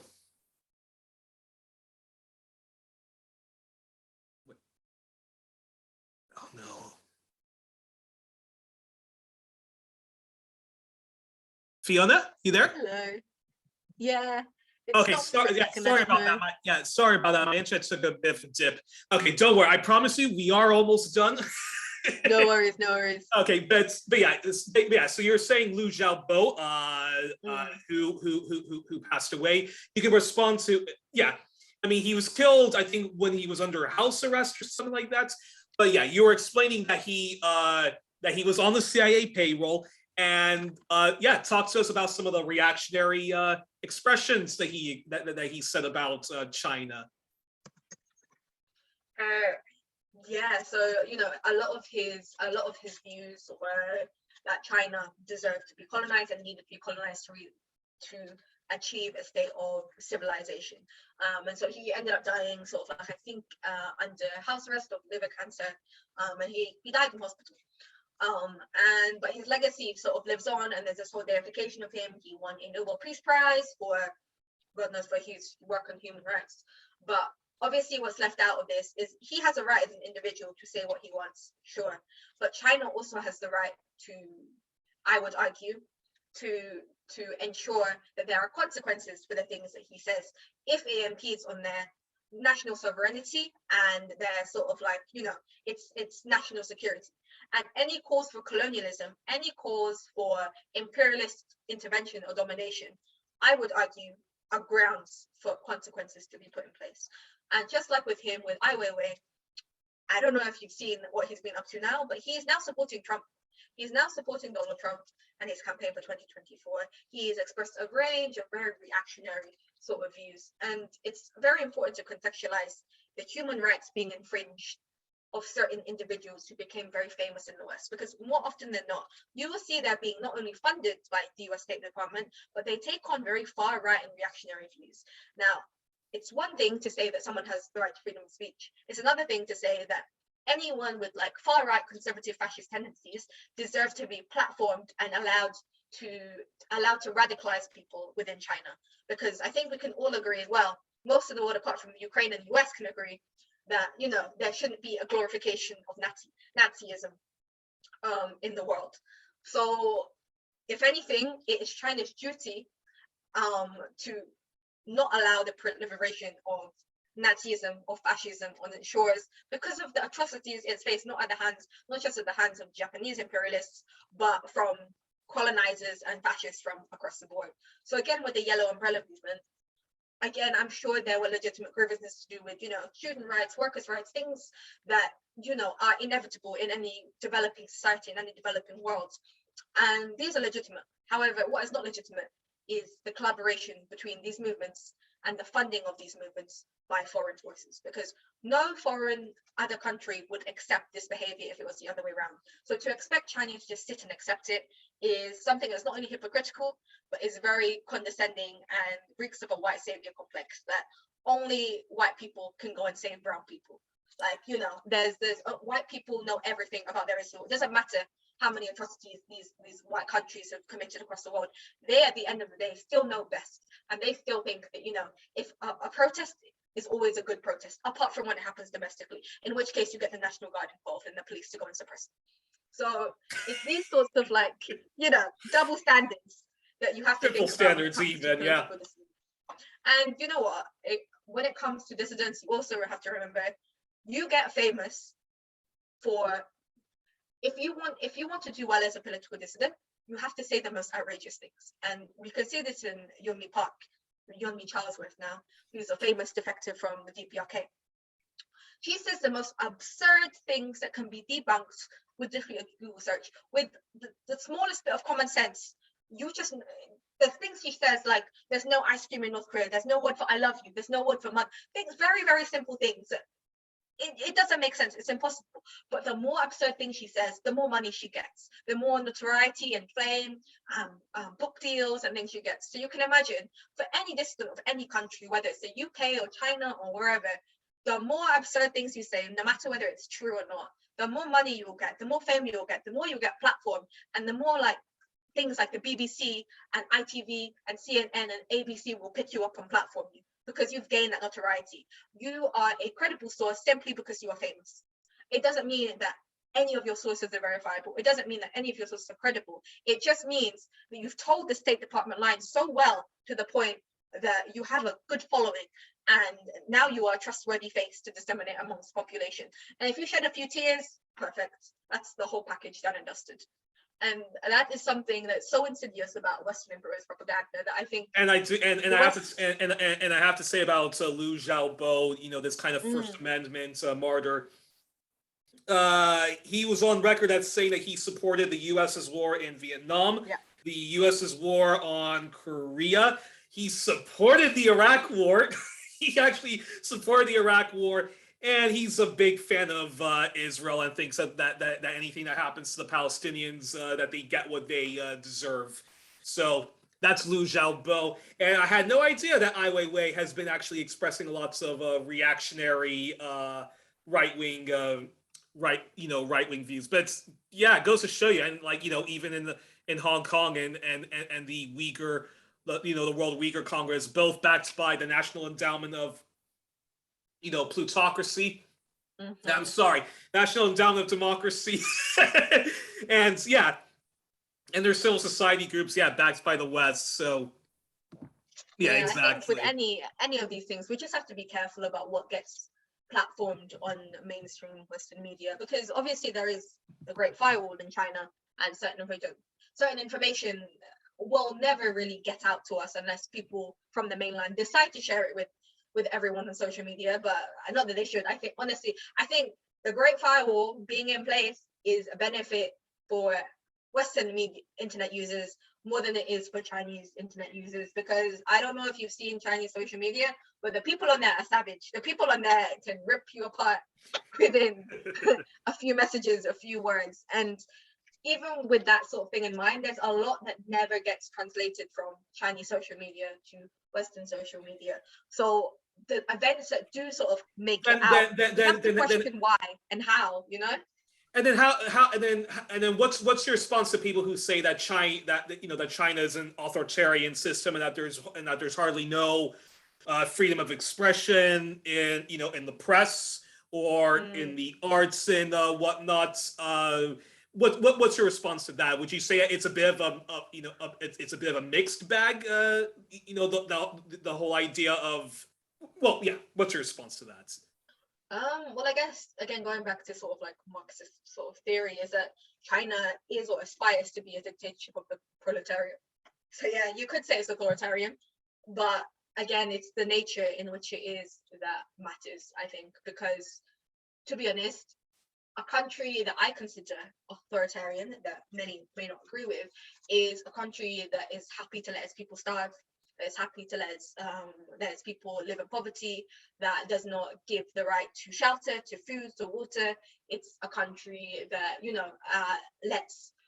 that disseminates propaganda to send its young people to wars that it has no intention of winning, or it has no intention of them coming back home. It's a country that that pretends that it has a freedom of press, but only totes the one state line, or the same state-mandated foreign policies. It's a country that spends all of its time trying to whitewash its imperial and colonial past without making reparations to the people in the countries it's devastated. So that to me is an authoritarian country as well. Like China is an authoritarian country. I can, if you want, if that's what you want to call it, for its curbs on freedoms of expression. But it's also a country where people don't have to worry about living in absolute poverty. It's a country where healthcare is, sure, it's not nationalized, but it's very cheap and accessible, and there are government schemes in place in order to ensure people get the healthcare they require. It is a country where, you know, you are protected from fascist thought and fascist ideologies that could come for you as a minority group. It is a country that is open, that its courts are open-minded to the advancement of LGBT rights. No matter what people say about China's, you know, track record of LGBT and gender equality rights, what you cannot argue is that its courts are more open than any in the world. Like, in fact, there was a ruling, I think it was last year or the year before, where a judge literally said that in order for China to advance, we must become more open-minded and open to the nuances of gender and sexual identity that we have not considered in the past. Okay. And that was in relation to a case about sort of like a trans woman who was being discriminated against at her place of work. And it's things like that, and things like, you know, Shanghai opening a trans clinic, like a gender identity clinic, essentially for trans youths to seek therapy and counseling and treatments, and, you know, if they need hormone replacement therapy, things like that. For like, it's stuff like that that China is open to, that show it is open to progression. It is open to thoughts that challenge its current ways and worldviews of thinking of the general populace, but it's happy to do it in a way that isn't at the detriment of the majority of its population. It's doing it in a way where people, first and foremost, in an authoritarian fashion, have food to eat, have shelter, have clean water to drink, have sanitary, have you know, working sanitation and plumbing, have, you know, a government that actually represents and listens to them. Like, that is authoritarian. But I would argue, sure, that's authoritarian, but that's authoritarian society I would prefer to live in, rather than the one that I described earlier, which is Britain. And it's just disgusting to me that, you know, I can go to central London and there are and I'm not even exaggerating, there are hundreds of people sleeping on the streets every single night because the government does not want to provide them any form of accommodation or housing. And this is one of the richest countries in the world. Like, that to me is the most, you know, the most sinister form of authoritarianism, if I ever saw it. And can you and then, you know, and then talk briefly then talk briefly about some of the homegrown Chinese dissident groups. And I'm not talking about, like, you know, Falun Gong or the Western-backed ethno-nationalists in Hong Kong, you know, or the Islamic terrorists in, you know, in Xinjiang, but talk about, you know, those in China who are anti-imperialists, so they would like China to speak out more on against you know, American imperialism, Canadian imperialism, and those in China who want China to radically transform its economy to sort of like a Chinese Green New Deal, as well as, you know, queer liberationists in China and Chinese feminists. Like, is there a lot of that, you know, happening in China, but it's simply not reported either in the Chinese press, and certainly not reported in the American press, because if it was reported in the Western press, it would show you that actually there's quite a lot of robust, you know, adversarial cultures happening in China. No, definitely. I would, to be honest, I would argue that the Youth Communist League of China is perhaps more radical than the Communist Party of China in itself, in that it is always pushing for more discourse on sort of like things like the family code, which the Youth Communist League has been sort of crucial in fighting for, you know, in things like sort of like a same-gender marriage, and, you know, more inclusion of non-nuclear families, things like, you know, gay rights, queer rights, things like that. And they're consistently sort of like pushing a harder line than arguably the Communist Party of China is. And some argue that, you know, they're too radical, they're pushing China too far to the future that China's not ready for. But others would argue that actually no, that's where China should be, that China's propaganda machine should be sort of like working a lot harder to sort of like to appeal to its younger population, to its very quickly growing population, by sort of like listening to the needs of listening to its needs of the more sort of like avant-garde radical variety, but also that, you know, state propaganda in China that's westward facing isn't as good as it should be, that, you know, that there's a lot of work to be done on how China disseminates this information, that China needs to take a hard line when it comes to anti-imperialist approaches, that China needs to, you know, needs to support, you know, Palestine more, support Hamas, or, you know, there's all sorts of discourses in Chinese social media and in Chinese society where there's a lot of conservatives in China. There's a lot of centrists, there's a lot of people who don't necessarily believe in communism, but they still enjoy the governance of the Communist Party of China because their personal rights aren't necessarily being infringed and they can still operate how they like, even if they disagree.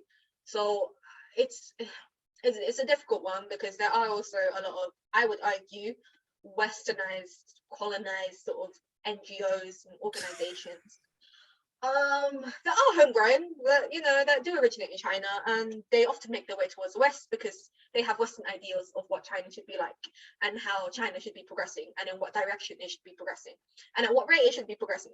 And to me, I just find a lot of these very counterintuitive because it's, again, if we look at dialectical materialism, historical materialism, and even just the concept of socialism with Chinese characteristics, we can't expect a country to adhere to the same standards, to the same processes, to the same rates of development and growth and understanding as those in the imperial core, let alone other global South nations. Like, I don't think it's helpful for China necessarily to compare itself on levels of progression with regard to sort of like how Western liberal identity politics necessarily are playing out, particularly in regards to LGBTQ rights, because there's so much of queer rights I find that is based on a very Eurocentric model and understanding of what it is to be trans or what it is to be of a certain sexuality that I don't think people in the global South in particular have had a chance to explore because of, you know, colonial imposed penal laws on homosexuality, or because, you know, homosexuality is seen by some as like a Western bourgeois sort of like concept. And to be honest, a lot of it is understandable because a lot of the rhetoric that we get from the West is very homo-nationalist. It is pinkwashing. It is of this attitude that in order to be gay, in order to be the right gay person or queer person or trans person, you have to toe the state line. You have to toe the same lines on foreign policy, on anti-imperialism and on war and this and that. And if you don't, then you're not an acceptable sort of LGBTQ person, that you're too far out, you're on the fringe, you're weird. Like we want to push it, we want to push the boundaries of the gender binary and sexuality, but not that far. Like, and I think it does a disservice for countries and groups like China. And there's groups like Queer China, for example, and I guess they're British based and they have a lot of their founders and members are rooted in and born and raised in mainland China. But I just find personally that whole view on queer liberation, LGBT liberation is very Eurocentricized and cannot be applied to China in the same way. Like, China has to find its own road and its own way of achieving that. But I just don't think the Western model is the one that cuts it. And I think that can be said for a lot of the human rights issues that people do argue about China, is that you can't project Western ideas, Western concepts, Western sort of like crimes onto China in the same way, which is emerged from an entirely different context and culture. And well, you know, I'm gonna skip the question about China and environment. I think that's something best to save for another time. My second to last question then, because I definitely want to talk about you know, about this one. This is my second to last question, which is the issue of Taiwan. Now, this is definitely going to piss you off and probably all of my friends who are members of the Communist Party of Canada and who are Marxist, Leninist, Maoists and whatnot. But I just I just want to say that like that I am a supporter of Taiwanese independence, but I'm always willing to. But I am open to the other side and the other arguments. Uh, but how's about this? To settle the issue of Taiwan, which I think is going to be the one issue which is going to divide even those who want who want an end to the Cold War on China and who are mobilizing against the pivot to Asia and are listening to voices, China, the Chinese diaspora, voices like pivot to peace and so forth, or friends of socialist China. So how's about this as a way to go forward on the issue of Taiwan? Isn't it that isn't the best way forward? Instead of taking sort of like a hard line approach that we just on Taiwan, isn't the better way forward is wait what? Oh, sorry, I just had a phone call. No, don't mind me. Oh, no problem. Well, anyways, no, yeah. So, isn't the best way forward when it comes to the issue of Taiwan that just Taiwan itself just needs to have a referendum on whether they want to be independent or be remarried to China? It's a good question. I personally don't think I'm qualified to answer because Okay, fair enough. I don't know. I just don't have. I think my obviously my view on it is that Taiwan is a part of China. It always historically has been, and to ignore that would be to sort of like to buy into sort of like colonial narratives about sort of Taiwan sovereignty. And again, I don't think there's any reason for Taiwan not to be part of China under a one country, two systems policy. I think the trouble with things like the idea of referendums is, as much as it's a nice idea, the reality of it would be that these would very much be sort of taken over and influenced by sort of like class traitors, by sort of like people who will collaborate with the US and the CIA, because the US is very much entrenched in Taiwan as it is, and any sort of foreign policy on Taiwan as like an independent nation has to factor into account that if Taiwan is independent, what does that mean? Because Taiwan independence as it stands means that it becomes more than it already is, a US satellite or a US colony by any other name. And I think that's a trouble with talk of Taiwan and Taiwanese independence, even outside of a nationalist sort of point of view that Taiwan is part of China. It's that, what does an independent Taiwan mean? And a lot of it means that it becomes a proxy, much like Singapore arguably has become a proxy for Western imperialism. It becomes a way for the US to sit, I mean, it already is sitting in Taiwan, but it becomes a legitimate way for the US to sit in Taiwan and meddle in the entire region and have justification for doing so. They can install, as they already have, their own president, their own dictatorship, their own democracy, and we've seen how the US has operated like this in Guam, in sort of like Hawaii, in Puerto Rico, in all of these countries where essentially, and even in sort of like countries across sort of like Asia, in for example, like South Korea, independence becomes sort of like a dog whistle for colonization and occupation, and sort of like a counter to the China threat. So and that's not a position that China will ever be willing to take. So I don't think China will ever support a referendum just because of the strings attached, because there is no, in my view anyway, and I think in a lot of people's, there is no view where Taiwanese independence will actually result in independence. It will always become a foot soldier of imperialism, whether it's by the Japanese or the US. And arguably, Empire of Japan is now over, but with Japan, the way that Japan moves is it's very hard to tell what its sort of like next moves are, and that is sort of like a risk for China as well. So I think, as much as the idea of independence might be a nice idea for the residents of Taiwan, you also have to take into account the indigenous people of Taiwan often don't get included in these conversations and these discourses, and what it would mean for them specifically, as their homeland would essentially become even more militarized than it is now, and become even more part of embroiled in this war between China and the US. And also, even the position of the the things like the DPT and the former KMT, like their positions have changed a lot throughout the years. Like even now, a lot there's one particular faction that doesn't believe in independence whatsoever, that does believe it can reconnect with China. And like another thing that people miss out is that Taiwan independence isn't the view of the majority of the Taiwanese population. The line that the current government holds and will continue to hold is that it is the rightful government of China, of the Republic of China. The Republic of China is the government in exile, and that is where I think people always sort get of like lost lose in out. translation. Get lost, yeah, because that doesn't just mean Taiwan is the Republic of China on its own. It means it rules the entirety of China.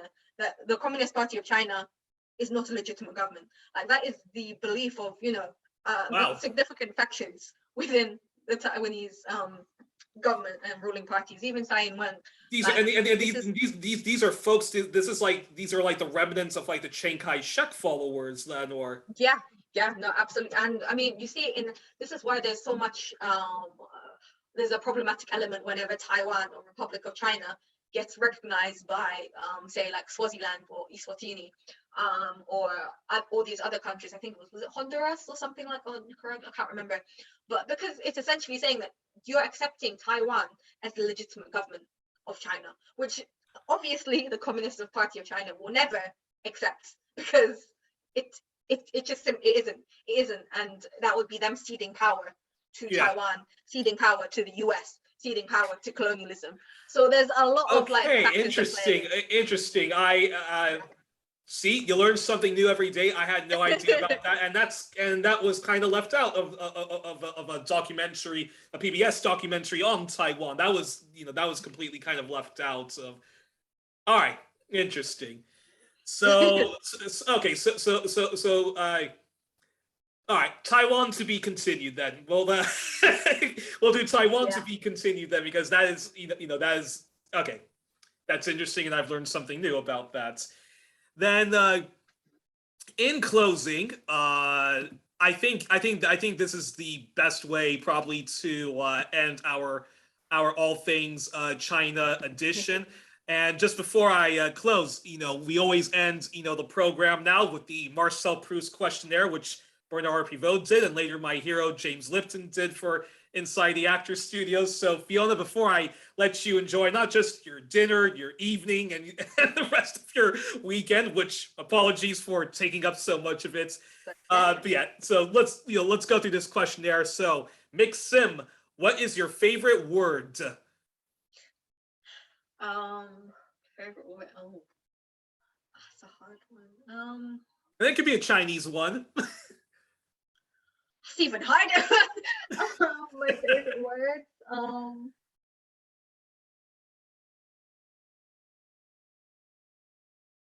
Revolutionary. I don't know. I just like. Okay. What's your least favorite word? Oh, my least favorite. Moist. Moist. What sound or noise do you love? What sort of what? What sound or noise do you love?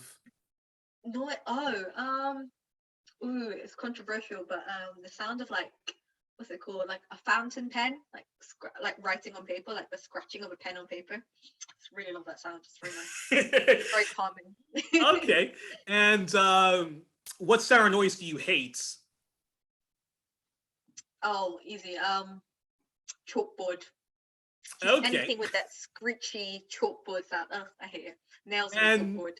And what turns you on spiritually, emotionally, or creatively? I don't know. I guess being around sort of like, just being around people, being around like-minded people, just coming together with others. And then what turns you off then?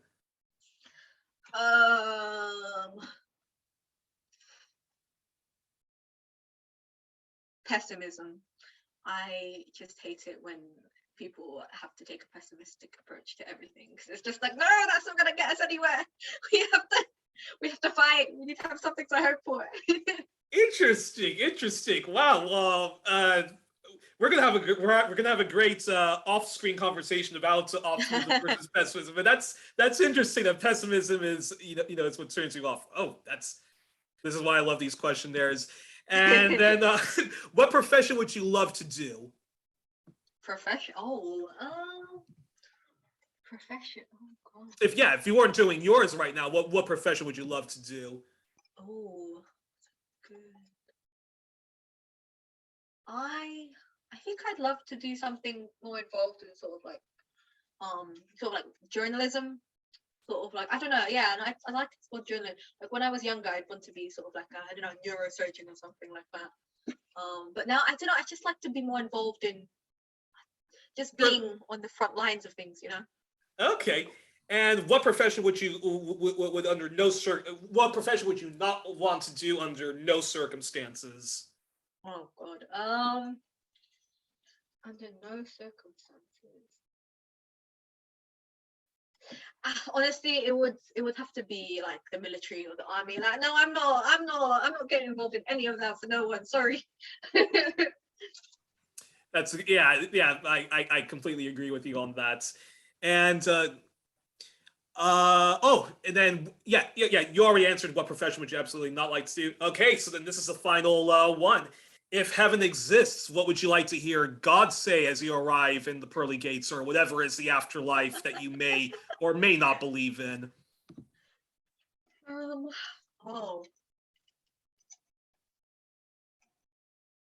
I don't know. So no, I guess just you did okay. That's all I need to hear. Like I don't I don't need to do anything amazing or terrible. I just need to know that I didn't mess up entirely. Alrighty, well, we were joined on this All Things China edition, 1+1, with the brilliant Fiona Sim. I'm not going to reveal what her, what her profession is. That's private. But former students of anthropology and media studies at the University of London. Yes, on this special All China edition, and Mick Sim, thank you so much for coming on. I've been wanting to do this one-on-one interview with you for a long time. It was an honor to speak to you. I would definitely love to have you back on the show in the future and discuss more things China, China topics, because there was stuff that we didn't get into, but we covered so much on this. I think this was a record 3-hour long program, so it's probably good. So it's like the Youri Smouter, the Youri Rogan experience.